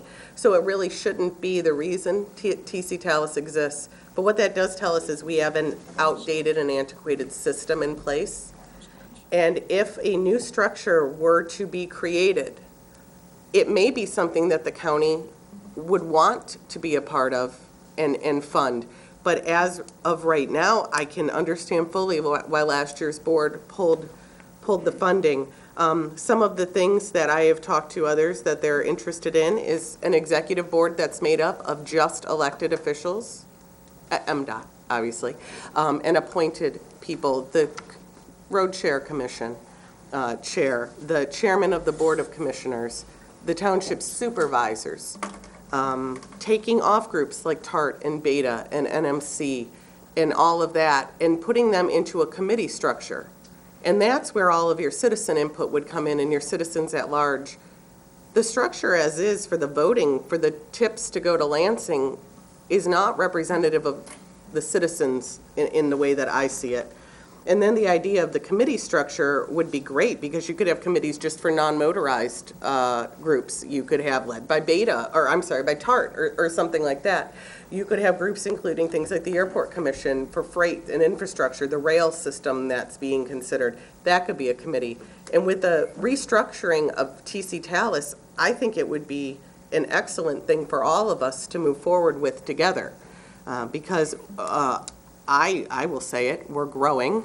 We are growing. We need to manage our growth and have appropriate transportation, and we don't. I think all you have to do is sit on South Airport Road every day, and you know that we have a problem. So we would look to you as a partner, and I thought that withdrawal of the funding without a discussion was short-sighted in the fact that we truly do need this regional transportation group. So I thought if you were here to answer questions from the board that maybe might not know as much about TC Talus as I do, and maybe a little bit about your interest in looking at a restructuring of Talus to make it a little bit more equitable and more of what the entities want that are in it. Sure, absolutely. Thank you very much for inviting me. I'm Matt Skeels. I'm the coordinator for TC Talus. I have with me Matt McCauley from Networks Northwest, as well as 3/4 of my executive board in the audience here. And I passed out this handout. That's basically what I was planning on talking about. Just briefly about the Metropolitan Planning Organization. Chairman Kropa was exactly correct that we were formed in 1990 in anticipation of becoming an MPO, and we've missed it every year, every decade, I should say. Every census, yeah. Well, they changed the milestone, so. Well, they haven't yet. It's the density. There's been a lot of talk of that, but they have not changed. It's still, the milestone that we have to reach is 50,000 people within a density of 1,000 per square mile. It's the density. Grand Traverse County has 85, 89, 90,000 people, but the density is what we don't have in certain places. It's portions, it's all of the city, it's portions of East Bay, Garfield, Peninsula, Acme, and it goes up into Elmwood Township, which actually the fourth member of my executive board is Jack Kelly from Elmwood Township. But the MPO is something that is probably, unless they do change the goalpost, we probably will make it. We were only 3,000 people short in 2010. So I think we will make it in 2020, but I wouldn't bet on it. Quite frankly, I would not bet on it. But if we do become an MPO, we essentially move up the ladder in funding. There's essentially 4 different buckets of funding, which is your federal gas tax coming back to the area. There's the large metropolitan areas, such as Detroit, Grand Rapids, Flint. Then there's the metropolitan planning organizations, which, by the way, are on the map on the back here, shows all the metropolitan planning organizations. But they're the places like Jackson, Battle Creek, Grand Haven, Midland, things like that. They're the next level down. Then there's the small urban areas, which Traverse City has a small urban committee. We're in the urban area of Traverse City is in that bucket of funding. And then there's the rural areas, which is everybody else. Most of Grand Traverse County is in the rural task force. So there's 4 buckets of funding. If we became an MPO, we'd go from the next to the last to the next to the top. In real terms, that would be, well, as of today, the urban area gets, Traverse City small urban area gets $375,000 every other year, which is a change. It used to be $375,000 every year. The best information I have is that would go over $1 million a year if you're an MPO. So it's a pretty big change in funding, which I think everybody would agree, both the city and the road commission, Leelanau County Road Commission would agree that it's needed. There's a lot of needs that just aren't being met out there right now. As far as accomplishments of what Talus has done, last year I passed out a copy of our Vision 2035 plan. That is the required plan, long-range plan that all MPOs do. We did a plan just like we were an MPO. We also did some analysis of, and that's the other colorful chart with the red and green on it, to show what our travel demand model shows, the effects of various scenarios of what we do on the road system and how that plays out, what good it does. Many times, if you improve a road in one place, that may improve here, but it may cause problems over here. And that's what that chart is really kind of designed to show. We also did our tip list, as Chair Kropa mentioned, and we also assisted the Road Commission in a Category F grant for South Airport Road. As far as 2015, the Executive Board met last week in advance of our full board meeting on Tuesday, this coming Tuesday, and we are going to be discussing reorganization. We've cut our budget 34% over since 2011, and we can't continue doing what we do in the manner we do it. So we have made changes in the past a number of times. I think some fairly drastic changes, probably 3 or 4 times, and I think our board is very willing to discuss those changes. So I see no issue with that going into 2015. One of our big projects that I'm just completing is, as you've probably heard, 2015, the construction season of 2015 is going to be very busy, probably north of $20 million worth of road improvement projects in the county this year, in the urban area, I should say. So we're doing a web page. Right now, it's kind of, honestly, it's active, but it's kind of buried in the Networks Northwest web page. But we're detailing all of the projects that are going to go on, when they're going to go on, and making suggestions as to how people can get around the area maybe a little bit better and assist everyone in what could be a difficult summer for travel. We will make a link to make that website much more accessible, and we're planning a press conference to get that information out to all of the media so that they can hopefully follow that and make that something that folks will look at. And then and other things, we're doing some work with our travel demand model, comparing what our model has said in the past versus what conditions are actually today, to give us an idea of how accurate our modeling is.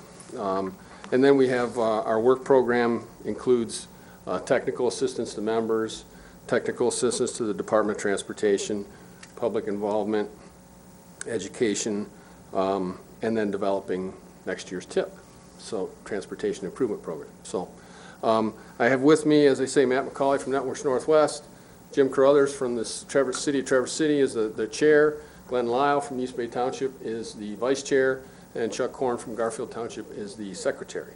So I'm happy to answer any questions that you might have. Well, I mean, I agree with you when you mention about the votes. It's hard to see that we paid, what, $13,450, and we get the same weighted vote as Leland and all that pays $550. So I think moving forward, there'd have to be something done, to make it equitable, if, but I think there's definitely a need to continue looking at traffic planning in this area. I mean, we do know that we got to do something with either Hartman Hammond or Keystone Beitner or both, or just park cars at Chum's Corners and ride bikes in or something. I support a toll bridge over Cass Road, but I think I'm the only one that did that. So we could pay for some other funding. We can easily fund all the bridges we want with the Bob Johnson Bridge. Christine. First of all, my problem with, I do not believe that it is the Grand Traverse County Board's role to be members of TC Talus.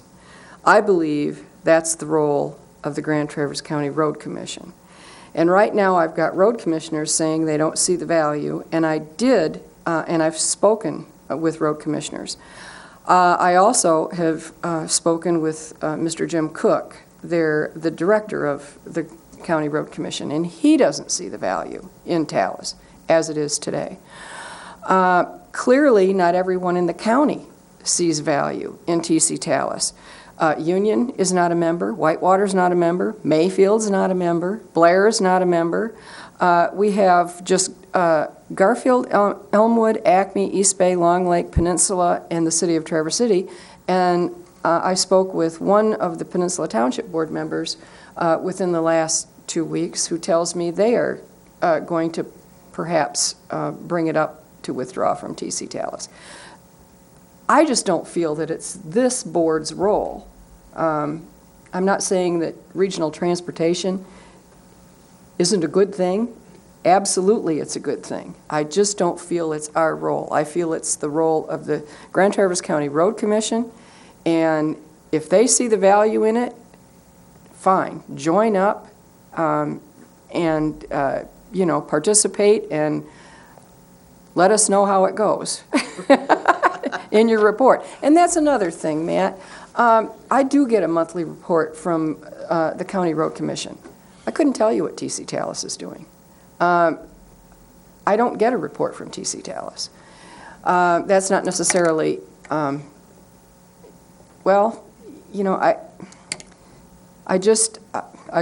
said what I had to say, so I'm going to be quiet now. Could I just address the concern about as far as the definition of who was in Tallis? It was originally, as I said, was designed to be a metropolitan planning organization, which is the urban area.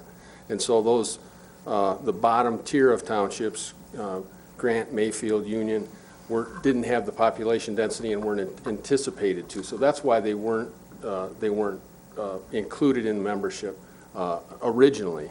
And I believe that's why the Grand Traverse County was a part of it, to make sure that that information and their representation came to the Tallis Board, but we didn't put them on, nor does any metropolitan planning organization do that. So, if I can add one statement as well, I couldn't agree more that Tallis needs to do a better job of explaining its role in the region.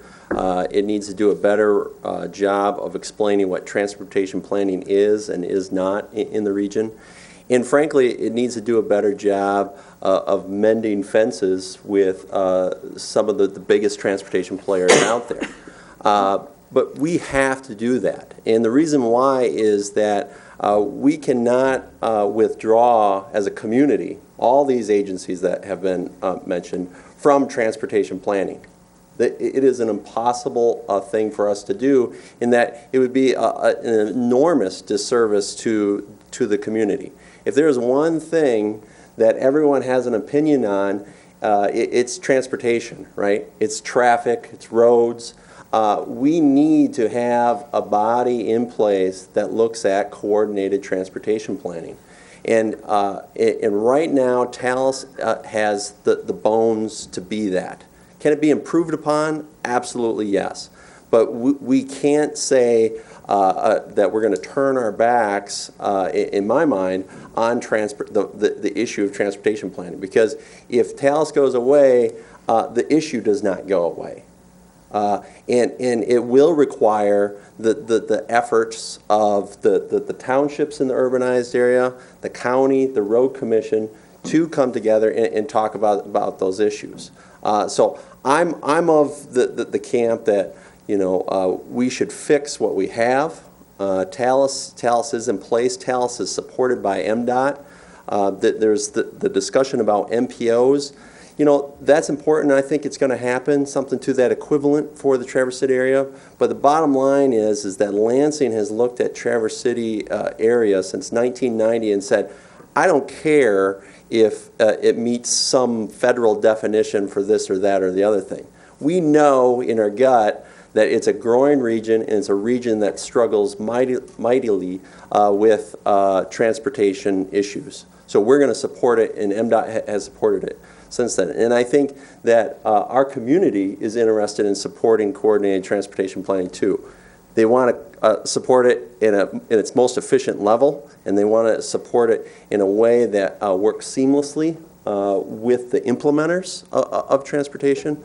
But ultimately, we cannot turn our back on transportation planning in this region. We are a region that is one of two regions in the state that is actually a growth region. It's a region that in the last couple decades has seen double-digit growth. If you take a hands-off approach to transportation issues, when you're a region growing at 10, 12% every census period, that's a recipe for disaster that will have economic impacts that affect the entire county, not just the urbanized area of Traverse City. I got a question. Go ahead. Can you give us just a couple accomplishments that TC Talus has provided Grand Traverse County in the last year? I'll go through them. The second page of that handout, I listed the 2014 accomplishments right on the top of the second page. On Oh, I'm sorry. This handout.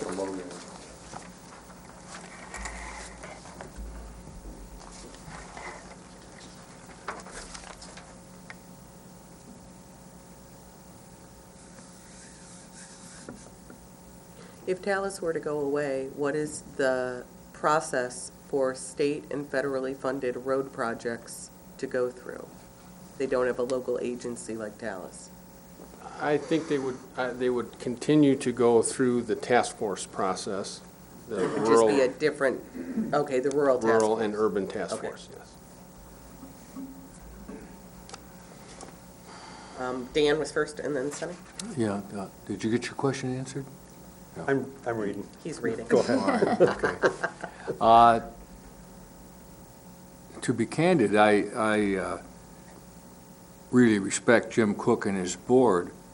And, when they said they weren't interested, I thought, well, they know what they're doing, and they must have something, and they certainly are concerned about growth and what's going to happen. So, and we were last year, as you all know, I almost died trying to get our budget cut, and so this saved us some money, and the informed people that I trust said, we don't need to they're not going to spend the money on it. So I'd like to know, maybe one of you guys can stand up and say why you don't want to fund it and what your plans were, and if you don't use TC Talus, what's the reasoning behind it? I don't want to go from out of the frying pan into the fire. Now we have a new group that we don't call TC Talus, and we're spending Exactly. a bunch of That's what I'm money worried on about. it. Okay, so if we wanted to reinvent something like it, why don't we just keep it? That's my point. So, I'm a little confused. And I don't know if you guys are prepared to talk about it. Well, I was going to invite them up. We talked about it beforehand after we let the gentleman from TC Talus finish answering any questions. Yeah. And he's going to have the road commission come up to, I don't want to put them on the spot, maybe they're not prepared to, but you guys know stuff I don't, and I'd like to know what Yeah. you know, yeah. okay, yeah, if we have any more questions for Matt and Matt. Sunny, was yours for? Well, I guess comments, and maybe these guys want to kick in a little bit. Historically, Grand Traverse County's participated in 2 regional planning organizations, TC Talus and Council of Governments, now known as Networks Northwest or something like that. I'm sorry, I can't get the name right yet, but I'll get there sooner or later. But the point is, we've acknowledged for years that we aren't the sole ship on the sea here. There is some regional concerns. The problem with that is as we're contributing into these regional organizations, what are we getting back? And we talk about results-based budgeting, we talk about all different kinds of things, and truly, I'm not sure that we've been able to show evidence of what we were getting back for our money. And that's where the discussion came. Now, as you know, there is no money in the 2015 budget for TC Talus. Now, I am certainly willing to have a conversation and possibly change my mind on that vote if something were to happen that TC Talus were restructured and I could see where not only is it more equitable in what I'm paying, but also, with a commitment that I was going to actually see some results. TC Talus, transportation and land use. That's the way it was sold to us 20 years ago, probably pretty close to 20 years ago. 25 years ago. Okay, see, I'm younger than I thought I was. Or older than I thought I was, whatever it is. Anyway, but the point is, it was supposed to be a regional transportation and land use service. They've never dealt with land use at all, to the best of my memory. You know, Council of Governments has done some stuff with housing and those kind of things, but as far as TC Talus, they've never addressed land use and consistent land use and coordinated. As far as I can remember, they never have. It's part of their name, but they chose never to do it. But again, I supported the decision to withdraw and not pay the money to TC Talus, but I'm certainly willing to have a conversation in the future. If the program were restructured to where I could see it was more equitable, and I had some commitment that I was actually going to see some results. You know, I know, we were all bound and determined we were going to meet the MPO requirement in 2010. You know, we absolutely were. And we knew we had the population, but it's the density issue. And I'm still not convinced we're going to get to the density issue. You know, even in 2020, where you say 50,000 people per square mile? 50,000 within a density of 1,000 per square mile. So you have to have. Okay, 1,000 per square mile. But you have to have 50,000 people basically living in the city of Traverse City, Garfield, and East Bay Township. You know, or something pretty close to that. The core urban area has to get to 50,000 people, and that's going to be really tough. You know, the population of the city is going down, not going up. And, you know, I'm not nearly as confident that we're going to get there as we are. And the only benefit, you know, that I remember reading that the MPO would give us the possibility, not the guarantee, the possibility of receiving federal transportation dollars direct. It wasn't a guarantee that we would see those monies. It was the possibility. Now that federal money, if in fact it comes, can come through other sources. You know, we seen federal transportation dollars come here to help us build an airport. You know, and those monies didn't come through TC Talus. So, you know, there are other ways to get federal dollars, transportation dollars to northwestern Michigan without TC Talus, but, you know, that's a whole nother discussion of how we get there. I'll just pass around. I have a map that has the, you can see that shaded area is the urban boundary for 2010. In that boundary, there's, don't quote me, but I think it was 47,109 people inside that boundary. So if we would have had 50,000 inside that boundary, we would be an MPO. How many can we get in the basement? What day we're going to count. Yeah. Yes. You'd be surprised Free what I pizza. can do with cleaning a basement. Carol, you had a question. I do. On the revenue schedule on your budget where it lists who pays what dues, at the bottom, it talks about a revenue formula. Can you describe the revenue formula and how these numbers, the fact that the road commission pays $17,500 or would, and we would pay $13,450, and various others, a lot of them don't even approach $1,000.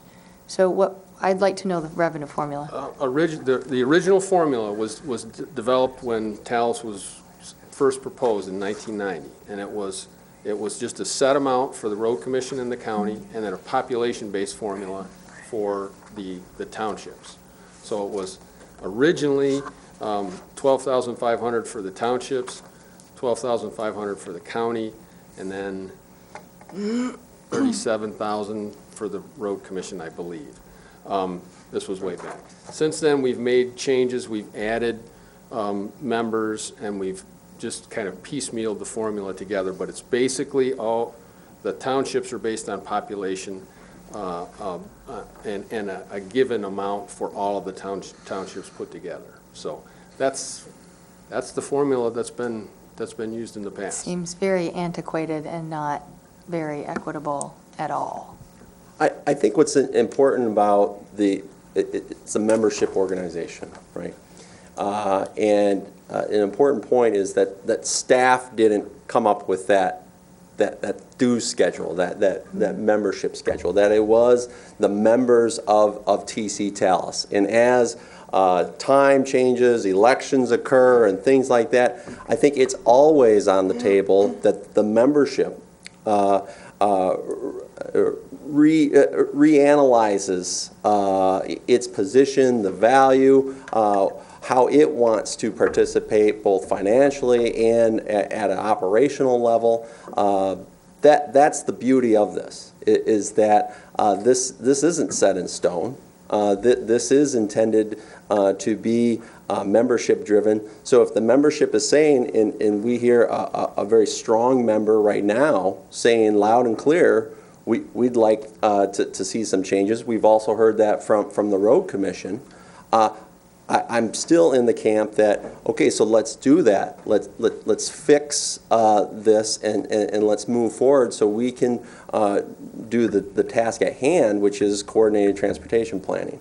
I think membership dues and that type of thing, I'm far less concerned personally about that than I am about getting a point A to point B in the middle of the summer as a commercial truck driver. You know, so we can move goods and services within our region. So that's really the task at hand, I think, for Talus. And but in the meantime, what we need to do is make sure that it is equitable in serving its membership well, and that the membership is the best body for that. I'd like to ask the road commission to come up so that they can be available. Bob, did you have anything? Just one more thing. I mean, I love data, I love numbers, but at some point, how many times do we have to study that we need a Hartman-Hammond, that we need to widen Keystone-Beitner, that we need Cass Road? We've studied it. We know. You know, we need to start doing some action instead of studies. And I'd like for us, actually, to start focusing energies towards that action instead of just the feel-good things about, yeah, we developed the study and everything else. And I mean, don't take it personal, but it's at some point we got to get off of this study basis and do something. So, I agree, and I think what's important to understand is that the implementing agencies are around the table. Talus is not an implementer. They don't own a backhoe. There's not a hard hat to be had in the office. It's a transportation planning group, and it's comprised of implementers. I think myself, as a resident of this community, and many other residents in the community, have that same frustration. And what we need to do is do a better job of communicating the roles and who is in charge of implementation. And in our region, there's a couple different agencies out there, and Talus's role, as with any planning organization's role, as with planning in the county, is to provide the education, the information, the data about the subject at hand, and then the implementers, the decision makers, the local officials, the elected officials say yay or nay. And it may or may not go with the plan at hand, but that's the system that we have in place. Madam Chair. Yeah. I want you to know when you lost me. Do you remember when the MDOT had a grant?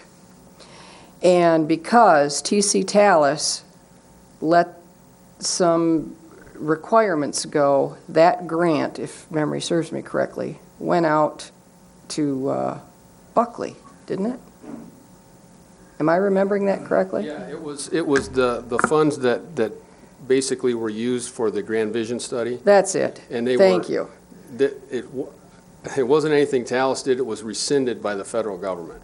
And just before the rescission deadline, they gave MDOT a chance to take the money, and MDOT took the money to work on the village of Buckley. So, But I was told that it was because TC Talus dropped the ball, and we lost that money. So the funding for that was part of Safety Lou, is that right, or Ice-T? Ice-T. Ice-T, which was 1990. There was a variety of different line item projects within that. And while that money was active in the 2000s here, in the federal government's eyes, it was, at that time, 20 years old. And they rescinded anything that wasn't spent. This was across the nation. Yeah, I remember it. Right. This wasn't unique to Taos, unique to this region. It was during the recession, and they were looking for dollars any place they could find it. So that's why it was rescinded, because it was deemed as old dollars that weren't expended. We fought very hard. And I think we were successful. We fought very, very hard to make sure that those dollars didn't go back to D.C., that we wanted them to be within the region. And Buckley had a corridor plan and project that was, an old term, shovel-ready, and it was able to go to that. And I think that while it wasn't ideal, it was in the region, it helped the region, and it was a brick and mortar. It was something we could point at. It wasn't a plan. It was real, and it helped that community, and I think it ultimately a good thing. We have our road commission manager, our chair, and our vice chair here, Who wants to step up? who are excited. Come on, Jim. Come on, Somebody. come on down. If I could, Oh, the chair drew the short straw. if I could just say one more thing. Tuesday, 10 o'clock at Michigan Works Building on Garfield is the Talos meeting. A representative from the county, we're going to be talking about reorganization. We would, of course, they're open public meetings, but please attend if you can, as well as the road commission, and help us reorganize in the way that suits your needs. So, thank you. Okay, and we'll probably bring you back up, you never know. Comes Mr. Cook. For those of you who don't know, my name is Bill Mauser. I'm on the Grand Traverse County Road Commission. I'm serving as chair this year. I'll make my comments specifically, I guess, towards the road commission's, I guess you might say, attitude towards Talos and our actions that we've taken towards Talos. And I'll try to keep it within the last couple of years. It has been a long, ongoing conversation. I know I've been on the road commission for a little over 2 years now, so that's what I have firsthand information on. And I know it's been ongoing for prior to that. We have pulled our funding for Talos, and we have looked at it. Most everybody on the road commission, we're all from private enterprise. And we look at things a little differently, I guess. We look at, what are the deliverables? What is our return on investment? One of our other commissioners went and looked back historically. Originally, it was $35,000, $37,000 a year. Then it went to $20,000, and we threw in an extra $5,000 one year, and then it's gone up and down. That the road commission has spent somewhere between $500,000 and $700,000 in dues to TC Talos. And I guess most of the members, we all looked at that and said, well, what was our return on investment on that? What is TC Talos doing for us? Now, anytime we get in these conversations too, on a public level like this, it seems like very often during the conversation, the waters get a little muddied, straw men pop up all over the place, and we go off in these tangents. So I guess just to bring it back on point, we'll say that the Road Commission has never said no to regional planning. We understand there must be regional planning. It's a requirement. There has to be an agency. There has to be some common entity that everybody goes to and belongs to and is involved with on regional planning. TC Talos is currently footing that bill. Our problem, I guess, from my point of view, as I recall, and I believe is factual as far as the entire board goes, is that, in effect, we are paying a much greater burden of the cost than we should, and that the basic fundamental structure of Talos is outdated and is not functioning in a way that is best to attain regional planning and attain results from the regional planning. So that's our biggest thing. We are looking toward this results driven. What are we getting for our buck? What are the deliverables? We withdrew, I guess, I'll say almost as much from frustration as from actual, desire to write, a byline for the demise of TC Talos. For the last 2+ years, we've raised questions. Why are we paying that much? What is the formula? What should it be? we got to the point where we started playing almost like, let's, bargain here, You want 20? How about 10? 17.5, back and forth. And we never really got to a sound final judgment of what that number should be and that we could agree on. So basically, we just pulled the plug and said, okay, the checkbook maybe will draw some attention to some conversation. So we pulled the funds and got out. So now we need to sit down and have a fundamental conversation. We recognize that we have to have regional planning. We're not saying we don't. We want to be a part of that. We feel we should be a part of that, and we will be a part of that. But we also look at the comment that was once made was, show me the money. Who at the table has the authority to do the work, and who at the table is bringing the money in. And we feel that the decision-making should be weighted towards those groups. And that the county certainly has conversation with that, and the public deserves input. It should all be done very transparently. It should be done in the open. Everybody should have a right to speak, and then we need to, pick a plan and let's get at it. There's to get off on a metaphor, there's a thing that says paralysis through overanalysis. And I guess our feelings are quite strong that there has been an awful lot of overanalysis and an awful lot of paralysis. And we need to restructure TALUS, and we need to restructure all of these regional boards, whether it be for transportation or anything, so that it is a little leaner and meaner, that we get it out there, we get the issues, we get them, we beat them to death if we have to in a public forum, but we do it in a timely manner, and then we formulate a plan, and we get it done. And right now we feel that as far as transportation issues, there's been too much paralysis through too much overanalysis. So I guess, we're willing to come back to the table, speaking for myself as one member of 5.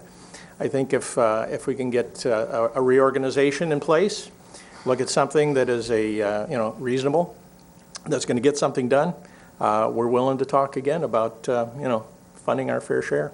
So that's kind of where we're at. We're not anti-regional planning, we're not anti-TALUS, we're not anti-anything. We are pro-road commission, and we are looking out for the responsibility of all the citizens of Grand Traverse County to get their transportation needs met. So if you got any other questions, or if you got anything about road commission in specific, Jim can handle those.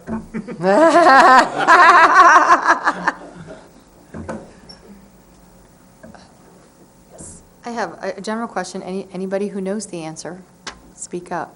Whose responsibility is it once the plans have been made and all the everything has been analyzed, and they say, here's what we determine we need in this area?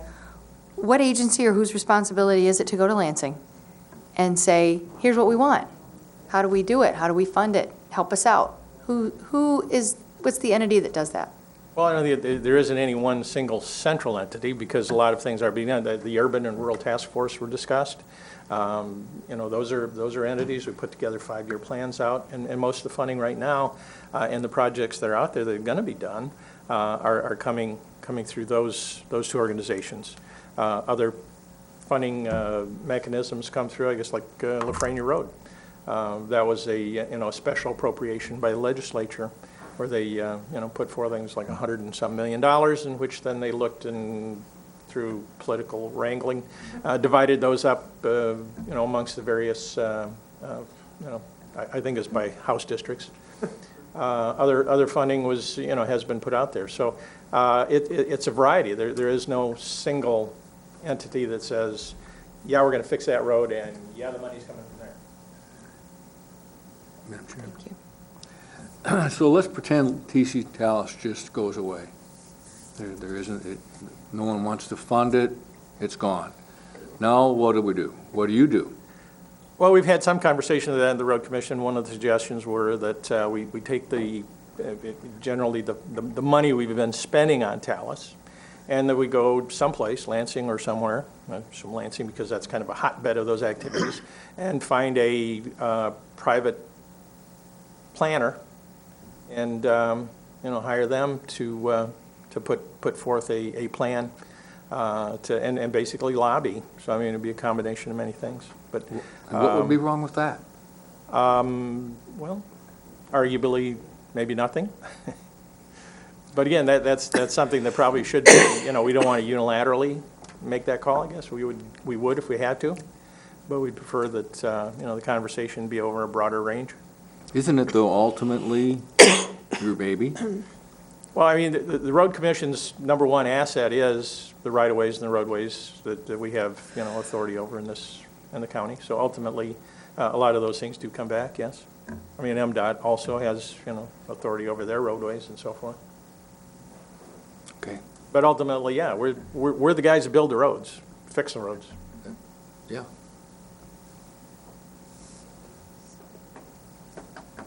Did anyone from the audience want to speak, or Jim, did you want to add anything? have anyone say anything? Bob has a question, too. Jim Cook, Grand Traverse County Road Commission. Yeah, I agree with everything that Commissioner Mauser said, and I appreciate the comments about me and our board and our staff. The question is what would we do if there wasn't a TALUS? And again, Commissioner Mauser had said, our plan if we need a grant writer, we want to go hire a grant writer to go out and actually get us some money to help us with projects. And again, we didn't see that value in TC TALUS as it currently is. I think there's a question as to, we have a 2035 plan, and I think we have a big responsibility when it comes to our road system. And, what happens when we don't agree with the plan? And I think there was some discussion about, everybody gets the same weighted vote. And so, one example is, in the plan, there's the idea that we could extend South Airport Road, from 3 Mile to, I believe it's 5 Mile. And somehow that's going to solve a traffic problem in Grand Traverse County. And my personal opinion is I guess I don't see that.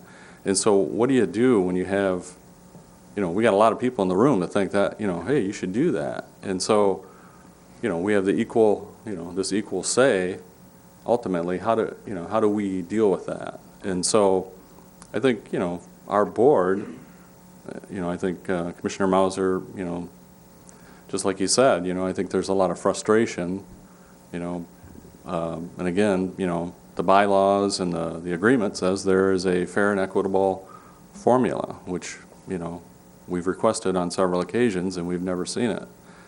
And so, it's just, I think it's a frustrating situation for everybody, and, it either needs to be fixed or we need to go do something else. I just am not hearing, do you really need them? I think we need regional planning. And I guess the other thing I would say is, Networks Northwest came in and did a presentation on framework for our future. And I think there was some confusion there because our board sort of felt like, oh, okay, well, TALUS is they're the planners, and Networks Northwest is sort of the implementation team. This is where we take the plan and we say, hey, let's put a schedule together and let's do something. And again, they would be our partners. And so there was some discussion with our board that, gosh, rather than pay TALUS, why wouldn't we just pay for services through Networks Northwest? Because they have planners, they have, they do have staff that provide services. I think, I know what you were asking, and I think part of that is, yeah, the bigger hitters do need more weight in that, but I think you do need the input from the other areas too. I think it's something that they shouldn't be shut out of. Are they done back Are you there? vacuuming? Yes, in my mind. This job sucks some days. I'll be thrown out of here soon. But no, I think it's important. I mean, in the ideal situation, everybody could work out these differences and get it set up as a true regional planner that will do what's needed. But again, I still harp back to let's get something going. So. Just do something. Yes. Yeah, and the thing I would say is we agree. I mean, our board has passed resolutions for complete streets. When we plan our projects, we bring everybody in, transit, TART. And, yeah. but, and so, we are trying to do that. We're not the same road commission we were, several years ago. You can't be. And so, we want to incorporate all those improvements that serve the whole, the greater good. And so I agree, we need to come up with some kind of a plan. Right now, our plan is when we, before too long, we need to bring in our partners and talk about, the scheduling of our projects, how we're all going to coordinate. And that includes MDOT, it includes the city. So, that's all part of our plan. We haven't just said we're not going to do anything. We don't feel like we have a good solution at this point. I've been criticized for this, and I'll probably get criticized again, but when I look at Community Collaborative, for instance, there's a whole bunch of these organizations that do things for our community, and then they all come together and have a meeting, and they're all paid people, and then we pay someone to be a professional to organize them. And I think, why don't they just get together? They're getting paid for their time anyway. Elect a president, why do we have to have a professional organize those people? And I wonder the same thing here. Why do we need to have a $100,000 organization? Can't people just meet and plan? Am I'm pretty ignorant in many things, so maybe I'm just showing my No, I ignorance. think you're right. I think, Yeah. but somebody has to take ownership, and again, is that the road commission, or is it the county? I would Is say it- so. Yeah. You guys are the big I would big too. hitters. Andy. Yeah, I would too. yeah. It's a road I commission. mean, I would say so because you're capable of it. It's your responsibility, you've got the knowledge. I know it's more work, but ultimately, you guys are you're the big hitters.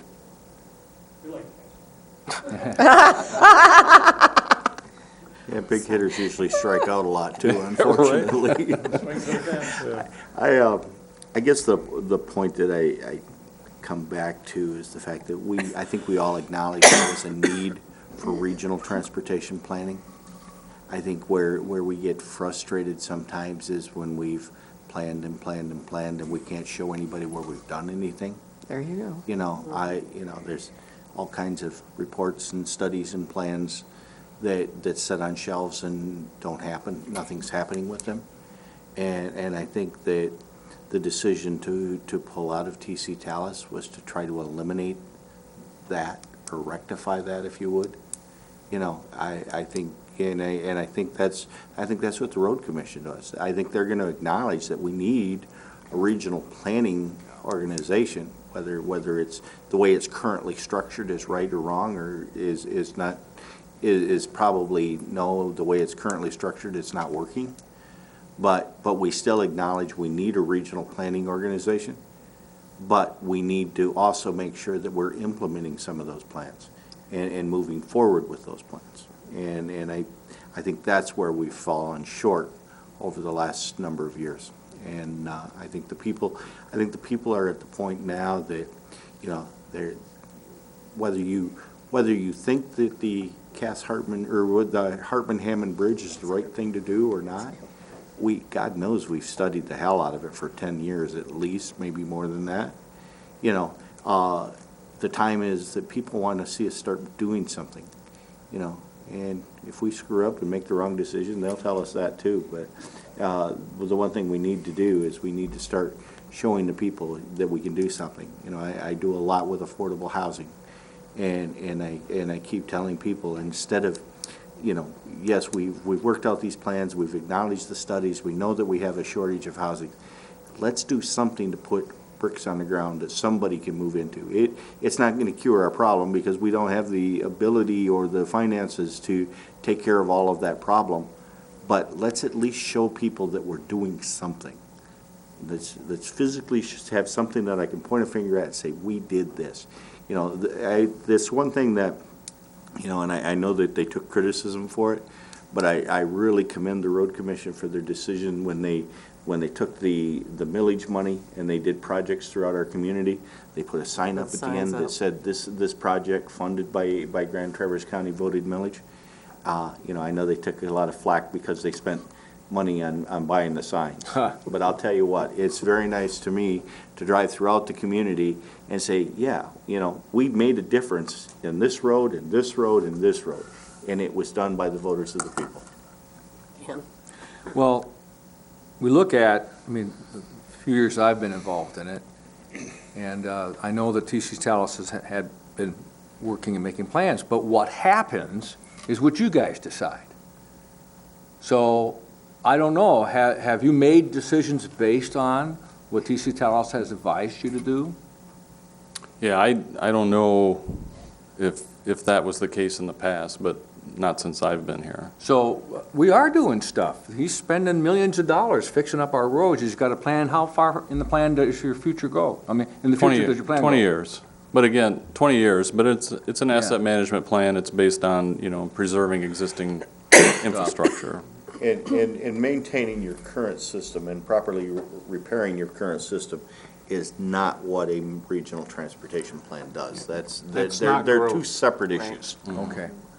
But what's wrong with them looking into the crystal ball and advising us about what's needed? Absolutely nothing. That's why they need to be a key part of a regional planning organization. Okay. How much data do they, is produced by TC Talos that would be lost, that you'd either have to hire somebody to produce, or you would not get it? Well, Talos, if you look at the 2035 plan, that's something that they produced, but, As I recall, with regional planning, though, they had a lot of data. They collected data, and and they collected data that nobody else collected. I don't know how much of that's going on anymore. I just, maybe, I don't know what TC Talos, there's only one guy left. It's not like the regional planning organizations of old that had, 10 people or 12 people in them. Now it's down to a pretty thin workforce. yeah, I'm not sure how many people were at Talos. I thought it was only one, yeah. It's okay. always been one.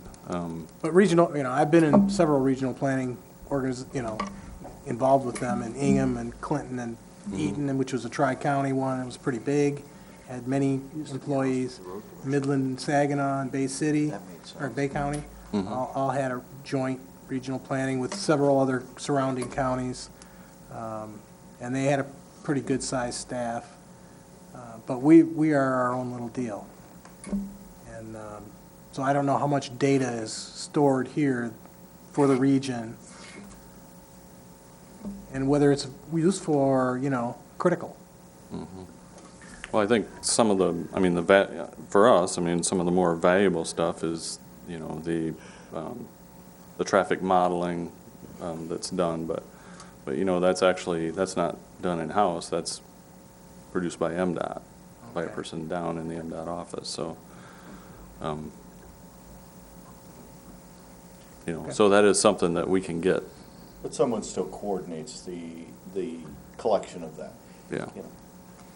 Matt was housing at the road commission for a number of years.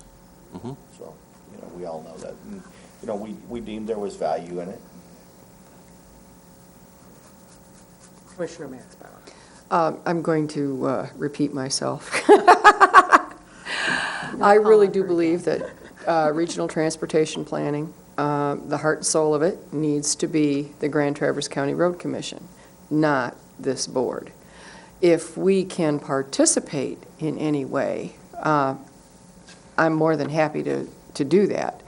But I really do believe that the people that are managing our roads and maintaining our roads and looking at a maintenance asset, what's the point of adding new roads if you can't maintain the ones you've got?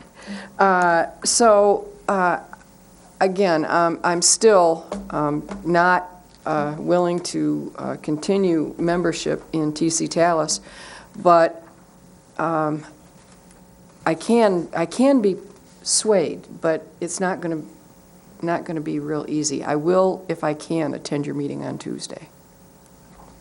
I feel the same way. I think that you guys come first. If you're not willing to fund it, I'm not. And if you want to go to TC Talos and arrange some type of deal that you think that is worth it to you, and then maybe we can, that's another thing. But I think the conversation needs to be between you and them.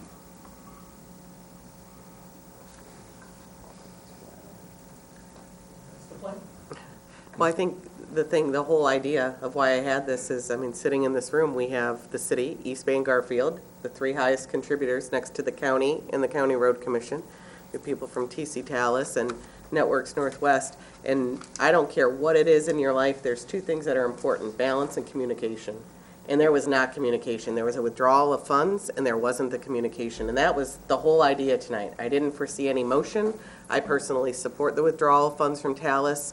I don't support the current structure of the organization as it sits, but I absolutely acknowledge the need for regional transportation planning. I don't know what the vehicle is going to be for that, and I don't know that the county board has anything to do with that. But I felt that we owed it to the partners that we partnered with for 25 years in this organization to discuss why the funds were withdrawn, and the fact that the funds wouldn't be reinstated, at least with Talos in its current structure. And perhaps leaving an open door for them to say there's a reason why we withdrew, but perhaps it'll be the impetus for change that a lot of entities are looking for, not just the county. There's criticisms of Talos countywide from different entities. So that was my whole point. I didn't expect any sort of change, particularly from Commissioner Max Bauer. And I'm not calling on you again to say the same thing.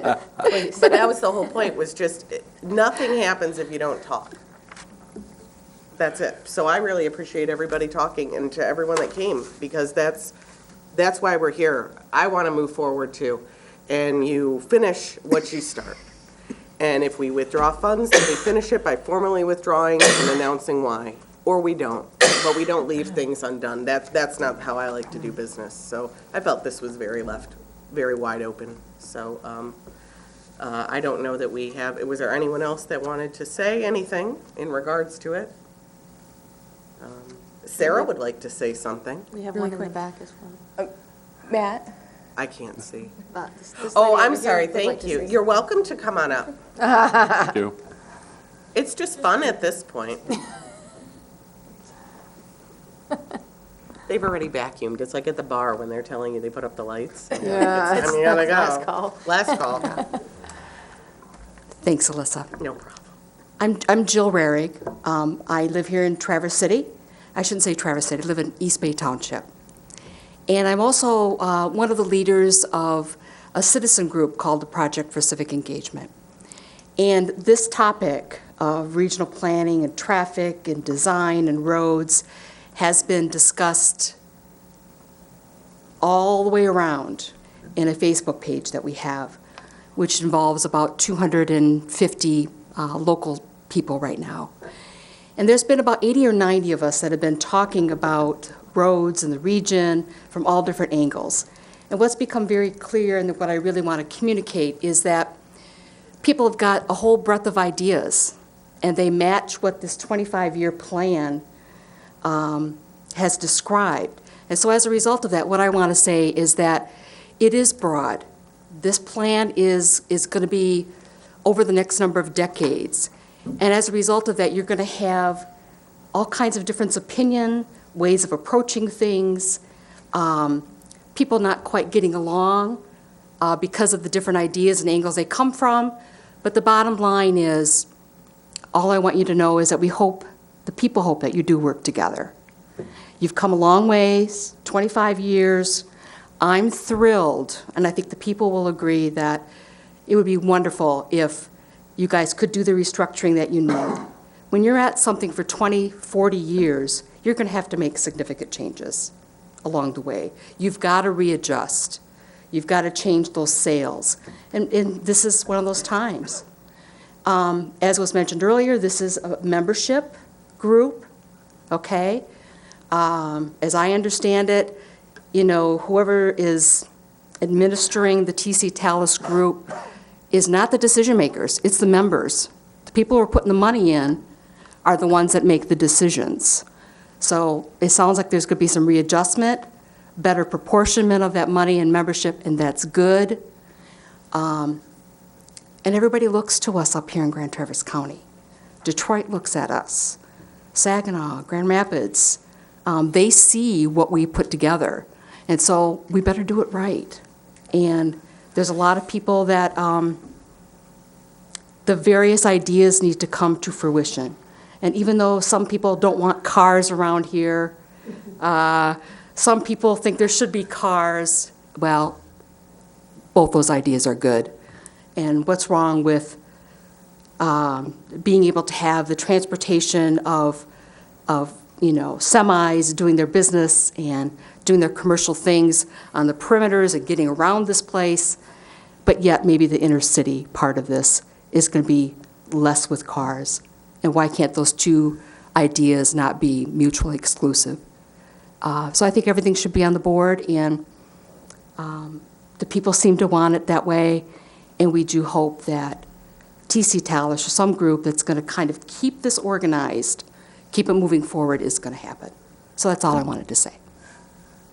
Thank you, Jill. Thank you. Glenn?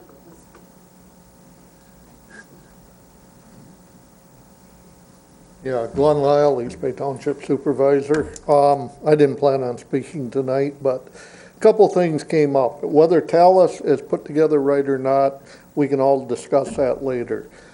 My understanding of Talos, they're the planning group. We spent, 5 years on the Grand Vision, which was a planning group. You had two different sides to the issue. Some sides, no more lanes of traffic. We're gonna, what do they call it, road diet or whatever we got now. And that's gonna move more cars, I guess. They being the public, Talos, all set through 5 years, 5+ years, coming up with this plan.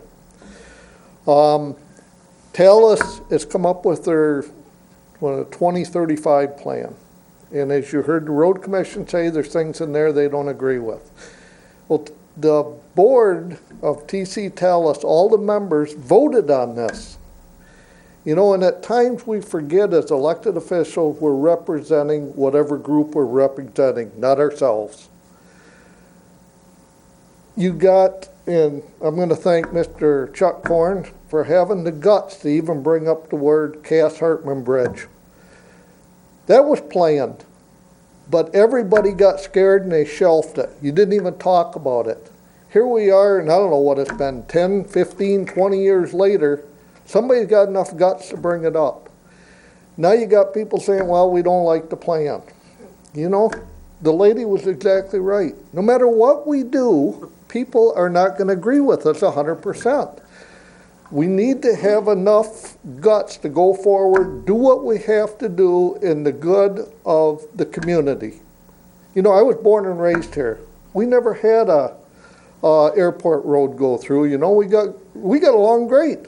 Then all of a sudden everybody starts moving up. Well, the thing is, they haven't quit moving up, and we got this mindset we're going to make narrower road, not increase anything. I don't understand how you're going to get traffic, and believe it or not, we're still going to drive cars. I look at what we've done in bicycles. I see them, instead of being in bicycle lanes on the roads that we took lanes away from, they're up on the sidewalk, which I don't blame them. I would be too. That's true. I don't know. I hope we can all come together. This is for the good of everybody, not myself, not you folks, not these folks out here. And so I don't know how it's going to be done, but it seems like we start pulling money away. And it was my understanding, to back up, that Matt Skeels was a planner for the road commission when TC Talos was invented. His office was at the road commission until, I don't know how many years ago, then he moved into an office at the county. So we're all in this thing. But now all of a sudden we want to throw the baby out with the bathwater. I think that what needs to happen is a group needs to come together and figure out how best we can plan. That's what Talos' job is, planning. They come up with the plan, all of the members of Talos vote on it, there's the plan. Well, you're gonna have people that are gonna disagree with the plan, but if that's what the majority wants, regardless of what we think. Thank you. Thank you. Jim? Yeah. Jim Carruthers, City Commissioner, current chair of Talus as of last month, and if I had known this was going to be the task, I don't think I'd want to be chair.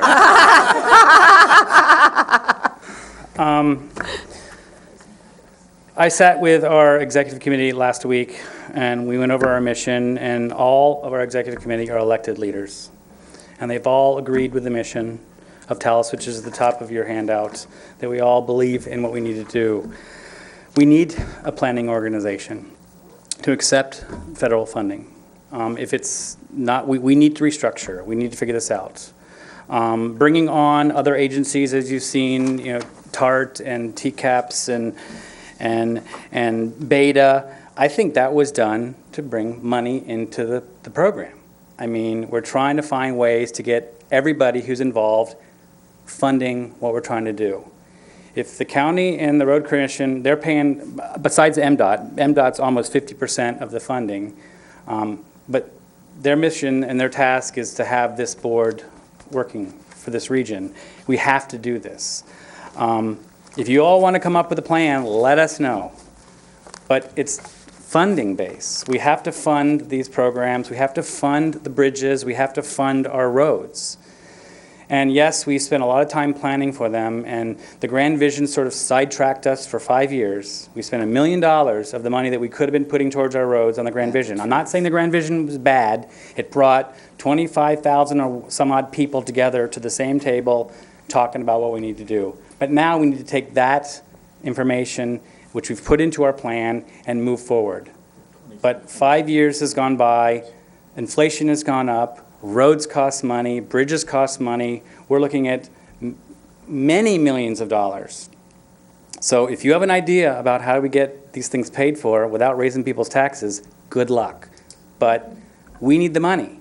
So if we're going to become a committee of the county or a committee of the road commission, that's something we could be tasked with. But you guys are going to have to come up with the money to do the road projects.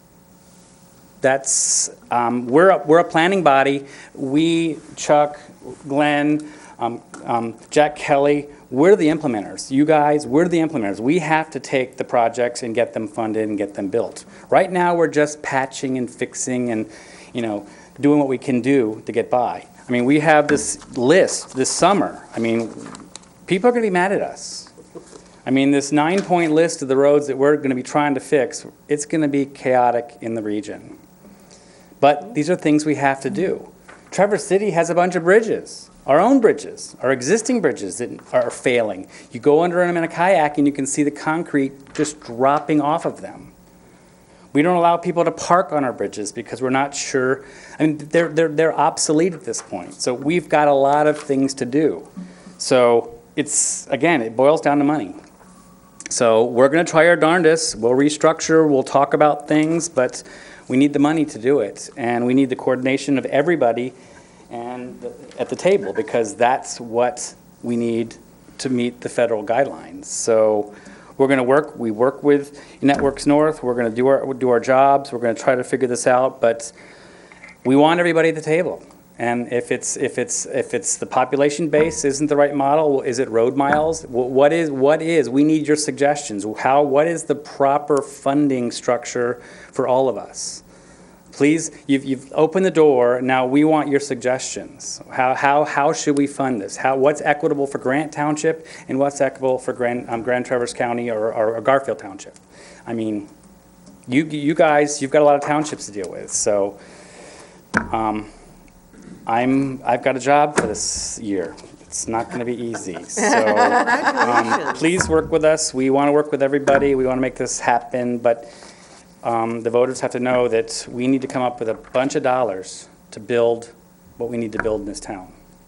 So thank you. Thank you. Oh, okay.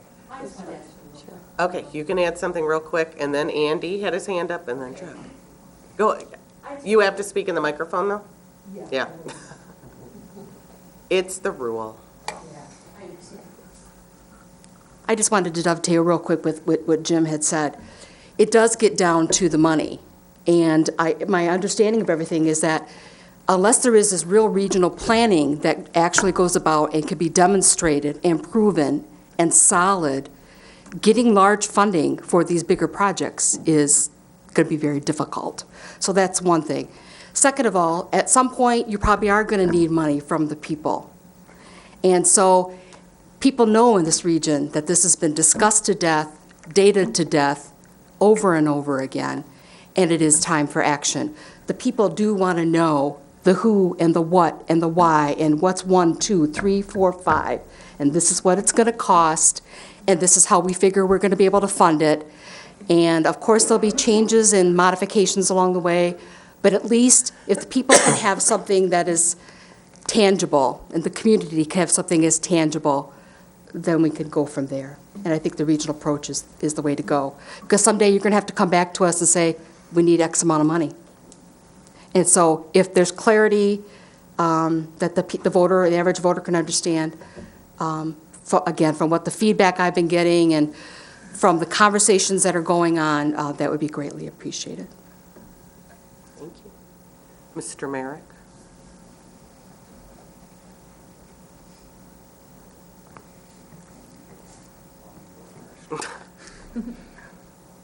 My name's Andy Merrick. I'm on the County Road Commission, but I'm talking as a resident. I live in Green Lake Township. Mr. Klaus, or Commissioner Klaus, represents nobody, or none of his townships seem to be represented by Talus. And I've heard somebody say, majority of the elected officials or the public has spoken. What about us? What about the south counties?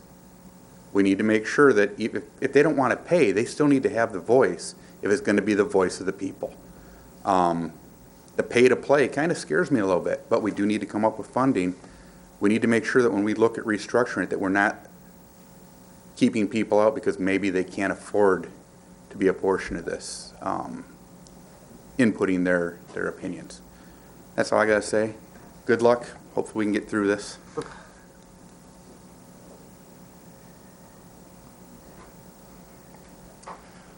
My name is Chuck Corn, and I'm from Garfield Township. About 2 years ago, I was at the MTA conference, and I got a phone call that the Road Commission didn't want to pay their dues. And I made some phone calls and talked to a couple commissioners and said, you know, let's pay the dues, and let's try to, instead of jumping out, let's try to fix it. Let's try to reorganize. Let's try to make some sense of it all. Well, it's 2 years later, and it's very difficult to move a group of 22 people coming from diverse backgrounds, some of whom have no interest in anything that has to do with cars. It was like a Gordian knot. It couldn't be untied. I think this has been the cathartic. I think we have an executive board in place right now that will lead in the direction of a small, tight group of transportation-oriented people to develop a plan. Where the dollars fall is, I think, secondary. I think it's more important that we have as many people in the community, and I mean elected officials more than anything else, be represented. So we will look for your help in the future. I hope Christine will come to the meeting on Tuesday. I have to check my calendar. Appreciate that. There's a lot more I could say, but it's late. Have a good night. Well, I will say that our planning director, John Syke, has been in touch with Talus and has ideas. So we do have ideas to come forward to. Maybe they'll be listened to, maybe they won't. That's okay. But I think something had to happen. Someone had to make the conversation happen. So I just appreciate everyone being here. John's reorganization ideas include eliminating everybody except for the elected officials and MDOT from the executive board, having the executive board meet very little, and having all of the work done in the committee process. And the committee would include all kinds of people. And I think that that's a way to incorporate what Andy said and that sort of thing. We could have groups that specifically are for non-motorized transit. That would be interesting to have that, because you're right, when you get that many people from that many different groups of life together, you don't tend to move forward as fast as you do in the committee process. So I know that John is going to reach out and be a voice for some ideas from the county. And, you know, maybe that will come forward with something. I'd like to see I would like to go to the meeting, because I'm going to say once again, I believe that we have a need for a regional transportation study group, and I think that everybody deserves a seat at that table. And regardless, I know it's going to move forward, and I'm sorry that Grand Traverse County isn't sitting at it. So hopefully we can come up with something. In the meantime, appreciate everybody's time on it. I will quickly go through new business B, per diem policy review. Afterwards, in Commissioner Committee reports, I am going to report on my CRA meeting with Mr. Benda. He and I will just update you quickly on the Cass Road Bridge and that process. Per diem policy review, I talked to Chris Kramer, and these are her recommendations for our ad hoc committee. I'm going to ask Chris Kramer, Dean Bott, Chris Forsyth, myself, and I picked the one commissioner that completely disagrees with me on this, Commissioner Max Bauer, to serve on it as well. In the effort of balance, you should always have two extreme ends of, she believes in per diems, I believe in none. So we put us both on. Those are those as we see fit from Chris Kramer. If she has any other suggestions, I will let you know. If there's anything that anyone thinks is missing off of that, but basically, it would be, congratulations, Chris, you're on the committee. Thank you. Yeah, you're welcome. Okay. I will keep you updated when we meet and why and what we talk about. Congratulations, Commissioner Max Bauer. Step back. You and I can fight about per diems. And I'm sure it will be lively It will be discussion. lively. Please let me know when those meetings are. They'll be interesting. Yeah, we definitely don't see eye to eye on that. Second public comment, I think. Did anyone not speak that wished to? Okay. Commissioner Committee reports. Number 1, I need to have Carol, I will have you sign this. I had Bob sign this earlier and I signed it. It is a request for a special meeting. Sarah gave us a great form here. Our budget meeting, special budget meeting with Mike Muha will be Friday, March 20th at 10 a.m. Be here. Friday, March 20th at 10 a.m. No, Dave? I wasn't going to be here. I have that whole day scheduled down in Lansing. This is what Chris, Does that Wednesday work for you? Perfect. well, do you want us to wait and see if maybe Chris can come up with a better alternative so that you could be there? That'd be great. Okay. It'd be nice if we had our Sign this or not? administrator You know what, we there. will, Okay. because if we don't come up with something, this will serve as it. Otherwise, we can amend the date on it, and I think that the signatures. And I think I was the lone holdout for Wednesday. I just have a planning meeting every Wednesday from 8 to 9, so. Maybe if I you can meet contact Wednesday Chris. after 9:30. If you contact Chris, we So can if that probably, works. I mean, it's important that everybody's there, so we'll come That'd up be with great a if we better could do plan then. I'm just, listen, I'm just following the boss, Christine. Christine Kramer. Yeah, I know. As far as CRA, myself and Dave met with Jim Cook and Frank Detillo, the chair. Deturi. Deturi? I think Detillo was a TV character. The chair of the IT, Amy and Kim from CRA, and Troy Naparella, the engineer for the bridge. And Jim. and Jim. I said Jim and Dave. So that was IT is an implementation team? implementation team Implementation for team. the entire dam project. Technology. Don't swear. You wanted to say that, didn't you? It's so fun. We had another damn meeting. So we talked and I learned a lot. All of this came out of the fact that I am very curious how much the Cass Road Bridge costs. So tell us. So this is what I learned. First of all, the dams, there's 3 dams for everybody that doesn't know. The Brown Bridge Dam project has already been completed. That was $4.4 million. That's been paid for. The second phase is removing the Fordman Dam. That is $10.2 million. And that is broken up into 2 phases. Phase A is building the Cass Road Bridge, which is 3.1 million. Phase B is removing the Boardman Dam and restoring the river. They total 10.2 million. After that is the Sabin Dam, and that is another roughly $4 million. Right now, the total for the dam removal process, including the building of the Cass Road Bridge, is $18.6 million. Of that, we have a cap from the Army Corps grant. I'm doing this in conjunction with Dave to make sure, because we need the good information out there. I think that was the main thing. The Army Corps grant is capped at $10 million, the U.S. Army Corps of Engineers grant, of which requires a 35% match, which is $3.5 million. Then we have to fund anything over $10 million. So that's at 8.6. So you add 3.5 and 8.6, and you get what needs to be provided by either the fundraising or the county. So that's where we went into the project. So where are we right now? Right now, we're heading into Part A of Phase 2, which is building the Cass Road Bridge. The bridge will be, I wish I had my map. I forgot my map, but it's so much easier with a map. The bridge is going to be built where the dam is not located. Where the bridge is being built is dirt right now. It will be a bridge over dirt. They are going to recreate the original river channel and build a bridge. That bridge, if all goes well, with fundraising, will be built in 2016. Then it will sit unused for a year, while they do Part B in 2017, which is removing the dam that we have now, which is essentially a lot of dirt, and filling in where the river is right now. It's not going to be the river anymore. And then they're going to have an embankment with a road that leads to the Cass Road Bridge, and then it will all be opened up when it's done. So here's where my problem came in. How much does it cost us? The county owns the Boardman Dam. They purchased it for $1 from Consumers Energy. They also purchased the Sabin Dam. The city of Traverse City, it's all Bob's wasn't fault. involved in that. The city of Traverse City owned the Brown Bridge Dam, so that was not ours.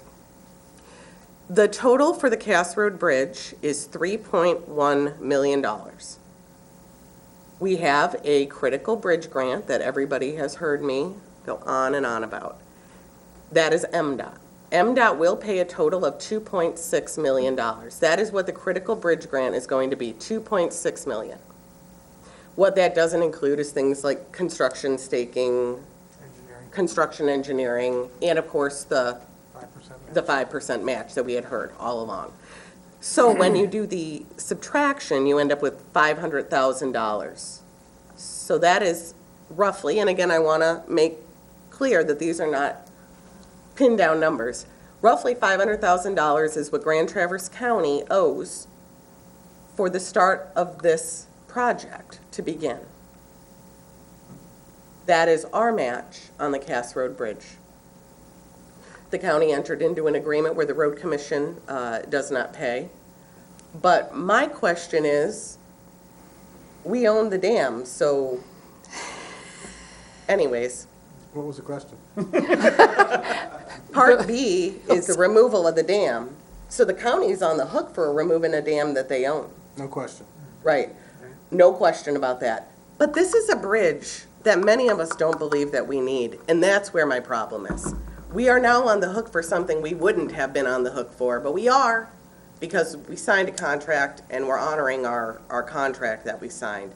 So therefore, next month, CRA will be coming to our board with a dollar amount somewhere between $450,000 and $500,000 that the Grand Traverse County taxpayers will be paying for the Cass Road Bridge.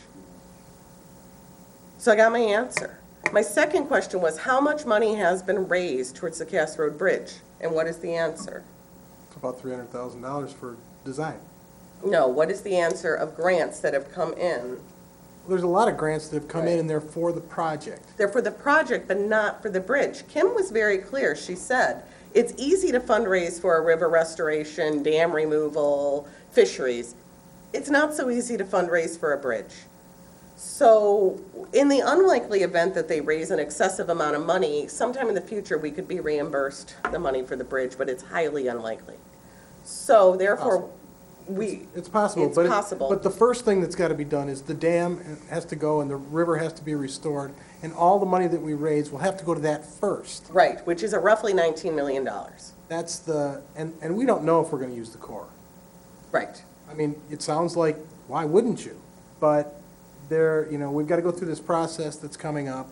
It's called an IDR, and don't ask me what that acronym is, but it has to do with what funds that you've raised so far from the state and from federal sources, and how much of those can be used as a match towards the 35%. And how that turns out will have a lot to do with whether we go with the Corps or not, because there's a lot of other funding agencies that are very interested in this project.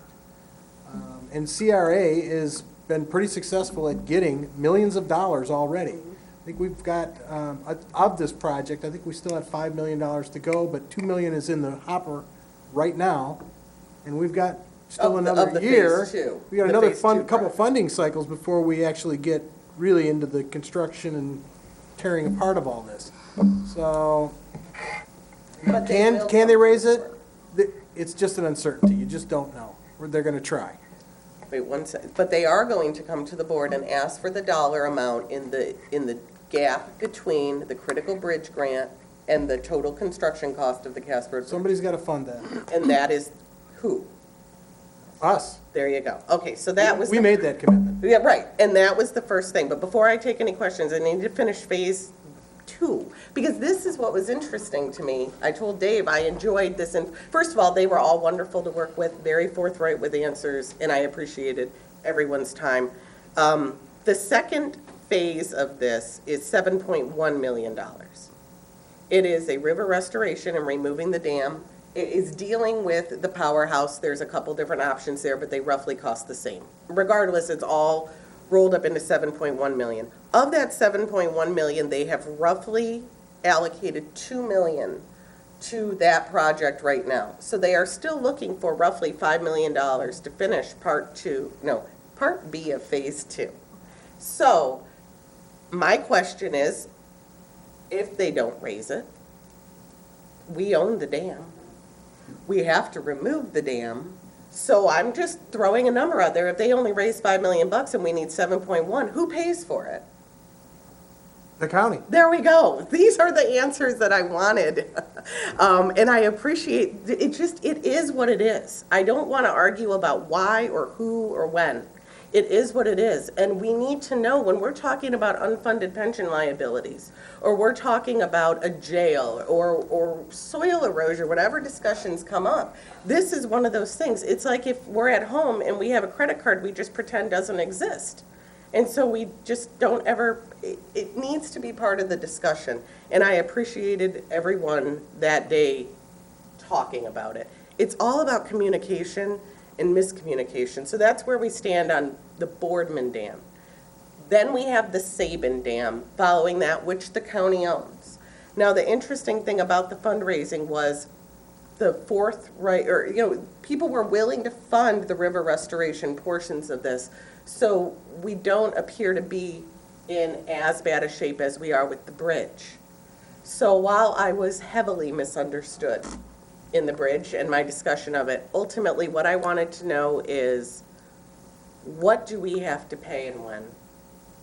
And all we know is Part A right now, which is the bridge. We don't know for Part B, but the IT has agreed to submit the minutes from their meetings to come to our packets. I thought it was kind of a nice thing to open up communication and have a better discussion of things so that we can see what they do. Obviously, we're all invited to meetings and can attend them as well, but I think that that was a really good thing that came out of it, because it is county funds. I mean, you just heard from our administrator, not me.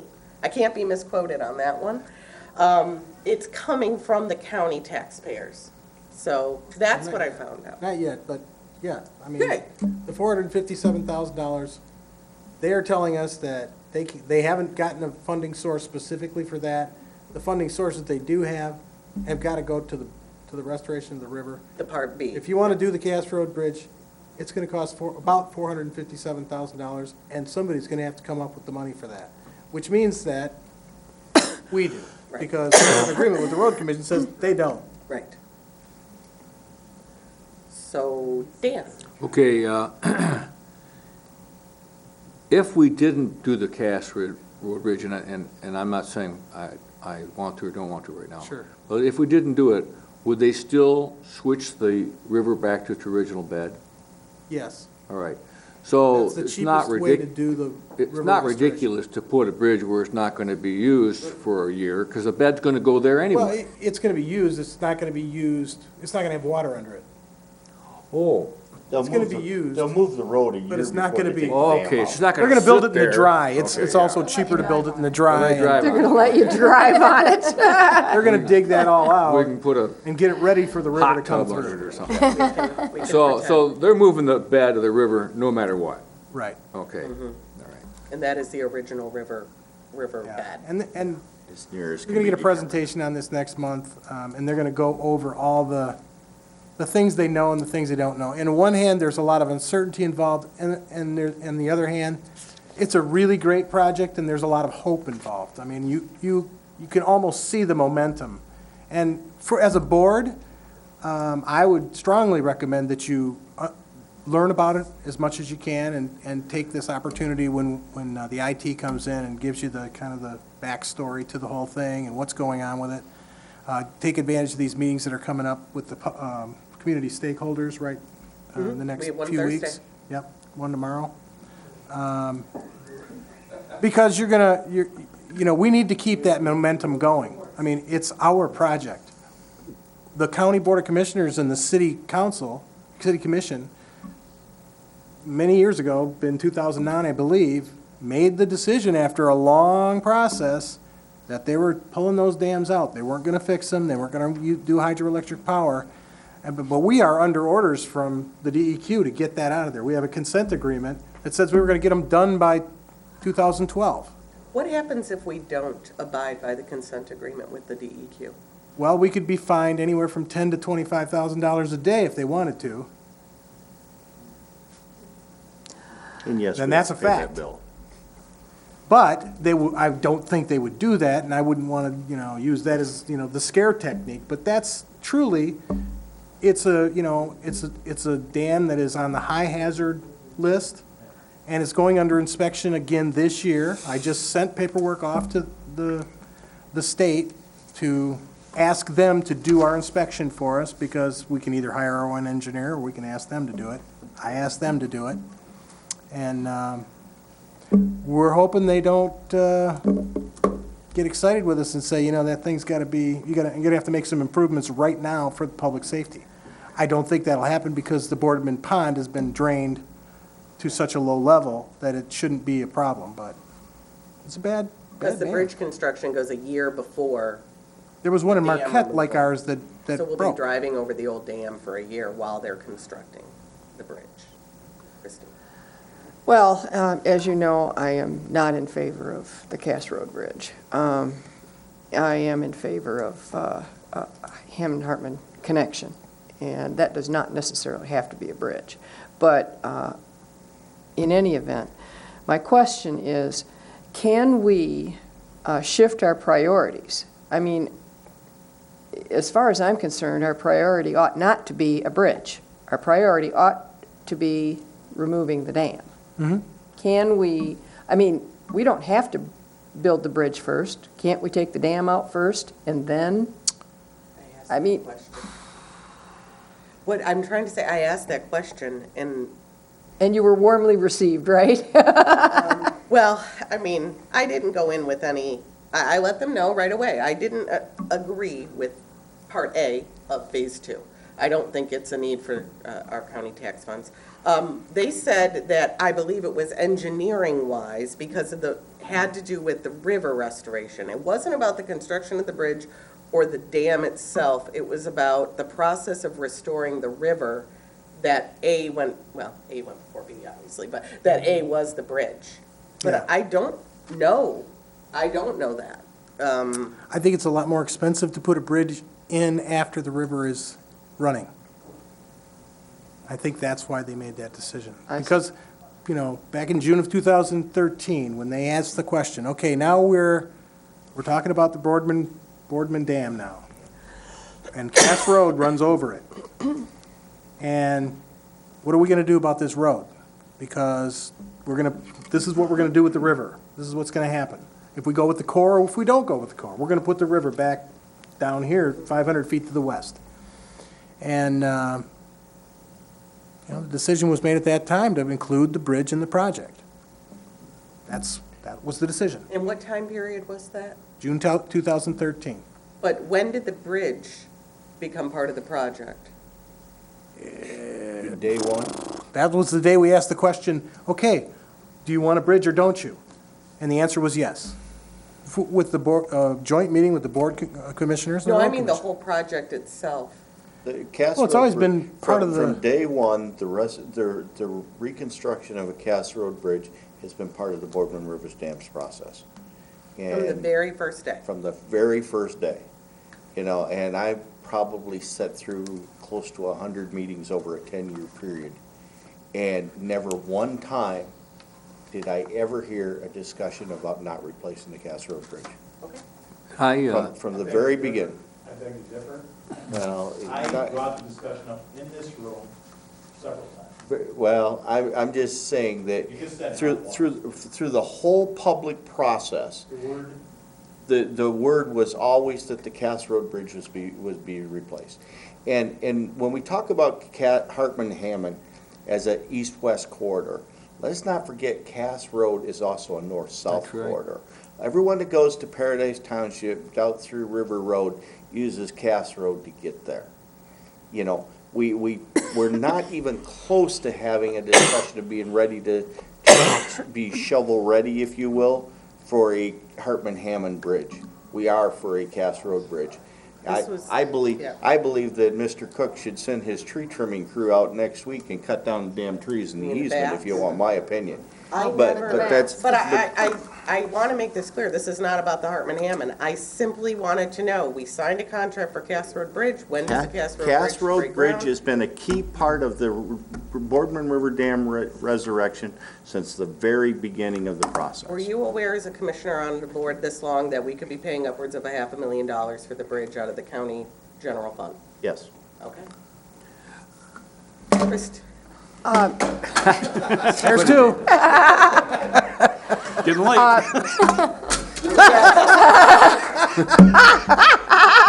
That's it, I'm There getting we go. Velcro. I know the road commission is going to be happy to hear me say this. I do not want to give up on the road commission not putting funds into this project. I would like to have a meeting with the road commission and talk to them about a contribution. Joint meeting. Jim wants to throw his nameplate at you. Look, Watch I out for know. those joint I meetings. take my nameplate away, he's gonna come over and throw it Put your at wallet me. in those joint meetings. If I could, I think the discussion was that the road commission would be responsible to make the connections at both ends of the bridge. Wasn't that the No, discussion? no, we're stuck with it. We need to have a meeting we're with the paying road for that. commission. 'Cause I was- Okay, Dr. Johnson and then Dr. Lathrop. Yeah, I think we could probably remove the Lafreniere money and use that for it. We could. No, I still right now support the bridge. That's a lot of the people that I support in the southern district, we use that bridge. And I think if we do not replace it, I think it will pull more traffic on the South Airport. I know I avoid South Airport personally. I go over to Cass River Bridge. I say a quick prayer every time I do, but. Cass Road will take 10,000 cars a day off from South Airport Road, guaranteed. Now, my And question is, yeah. where are we getting the money from? Well, I'm going to state again, know. I personally don't support the Cass Road Bridge. I never made a motion against it. No. I'm talking about funding. We're in a contractual agreement with the road contract. We are moving forward with the bridge. Where is the money coming from? I don't know how many times I can say that or how much clearer I can be. We can discuss east-west mobility corridors till we're green in the face, It doesn't but that's matter. not going to pay for the For Cass this. Road Bridge. That's right. So where does the money come from, and how much do we owe and when? That's don't the know. I discussion I mean, want to they're have. We will hiding. have a Hartman-Hammond discussion in the future, and we will have all of that, but that's And I not, agree with that, because I want to know where we're going to get the money from, that's too. all I cared about. Nobody could answer the question, how much do we owe and when do we Comes right pay? down to it, we have to, but But we owe up to $500,000, somewhere between $450,000 and $500,000. Really? Well, you know It'll what, probably be though? spread over 2 years. Until I asked, What, you just said something. It'll important. probably be spread over 2 years, partially this year. We'll probably have to come up with some funds this year, and then the majority of it next year, because that's when the construction is going to occur. That's when we got to pay the bills. When the way this actually works with the MDOT grant is they pay 95% of the bill and they send you the other 5.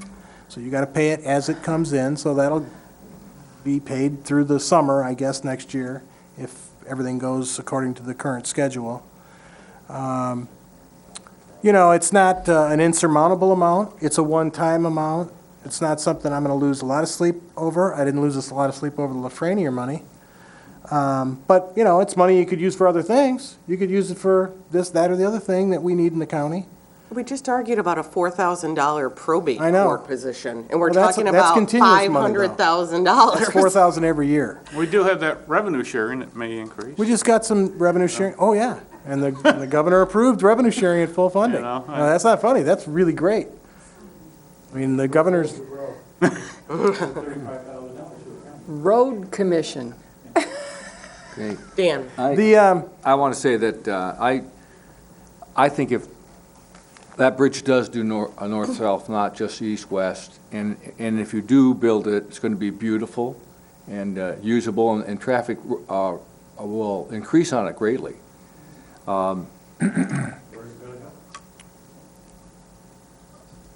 Across the river.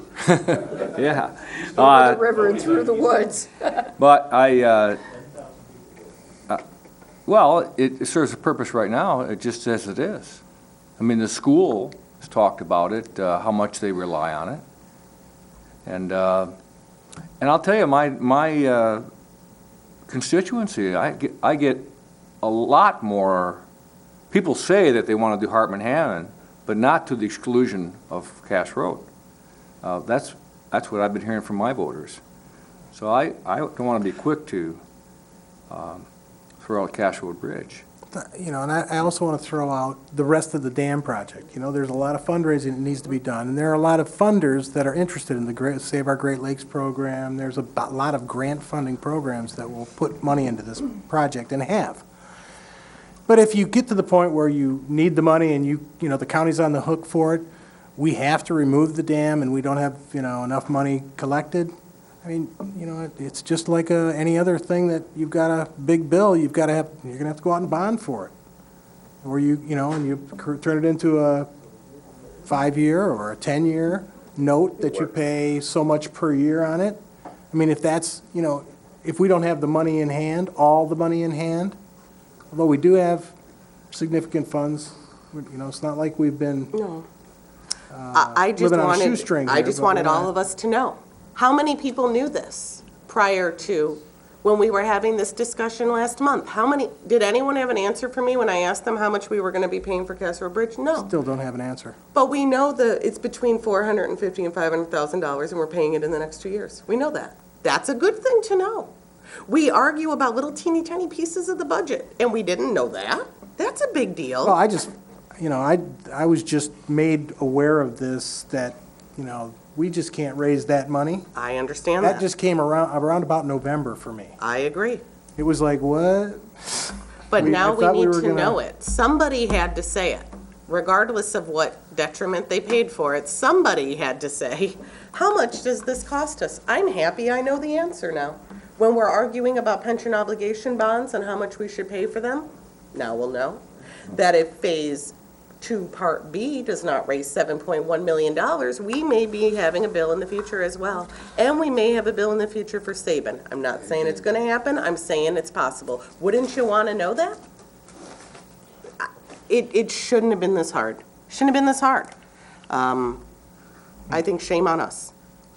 But we will have the discussion about the Cass Road Bridge and the Road Commission if Commissioner Maxwell wants it. That's fine. That wasn't my goal with any of this. It was just simply good facts. You can have your own opinions and what you think about each of the projects, but you know, we all have to work on the same facts. Because each and every one of us are paying for this bridge. That toll bridge seems pretty good. The Bob Johnson Toll Toll Bridge bridge, is going to yes. solve everything. That's a good I idea. appreciated the opportunity to meet with them, and I look forward to having them come to the board next month and discussing this. Were there any other commissioner committee reports?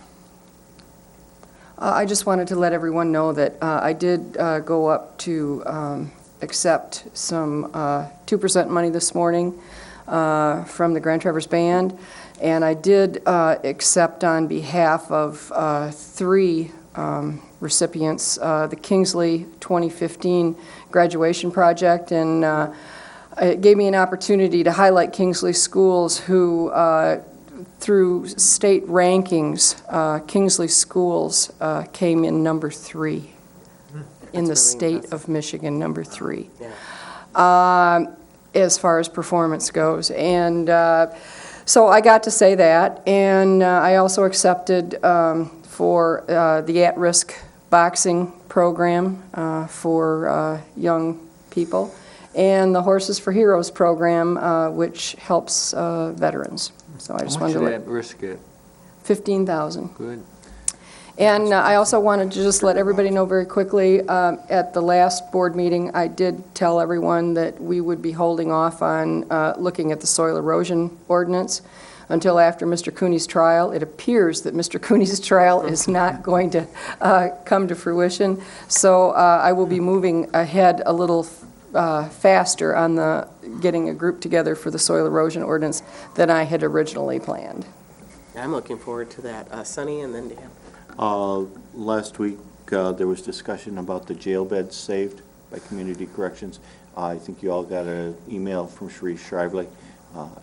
Amazingly enough, I was correct. It was the new GPS tether system that saved us so many more beds and getting the people out of the jail faster. A couple other little comments. Just, a little bit of a pet peeve of mine is to come in here and not have the information to discuss properly the things that are on our agenda. We've been complaining about it for a long time about coming in and, staff putting things on our agenda. But I'm also very disturbed when commissioners add stuff to our agenda the night of a meeting. There was a distinct purpose that I talked to you at the organizational meeting about going to 2 meetings a month, so as that the information could be to us in time to review and be prepared to make decisions. This idea that, we hold a meeting on Wednesday night that gets out of here at 10 o'clock, and by noon on Friday, the agenda for next week's meeting has to go out. Staff does not have adequate time to prepare for the information for us, particularly when we talk about things tonight that we may want to discuss at next week's meetings. And so, I really would ask that you reconsider the discussion about two weeks' meetings, but more importantly, unless it's a matter of emergency, I'd like to see nothing put on the agenda the night of the meeting. The only needs to thing be in the added packet. was the basement, and Chris Kramer sent us an email 3 minutes after she emailed us our agenda and said, "I'm sorry, I forgot to put this on here." It's That fine. was the only item But added. last week, we had 2 other items added.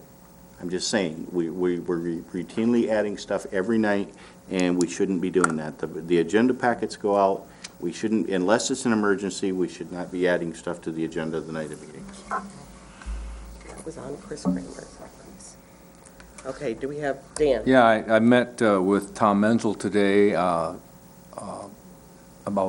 Beta, and they have come up with a very unique way to look at their services over the past couple years. It looks like they can save about $800,000 by changing some of the way that they do services. Very impressive. So I want you to know that they're doing a good job, and they're not going to have it. And the changes will they'll still provide service to everybody, good service. They're just becoming more effective and more efficient, which is very cool. They're a great organization to look up to. Anyone else at committee? Dave? No, I'm good. Okay. No need for closed session? Nope. Okay. Motion to adjourn. We are adjourned. Somebody move to adjourn. You don't have to. We already did. The chair can. All right. I learned that from Bob Cooney in my Robert's Rules of Order. I've been up since 4.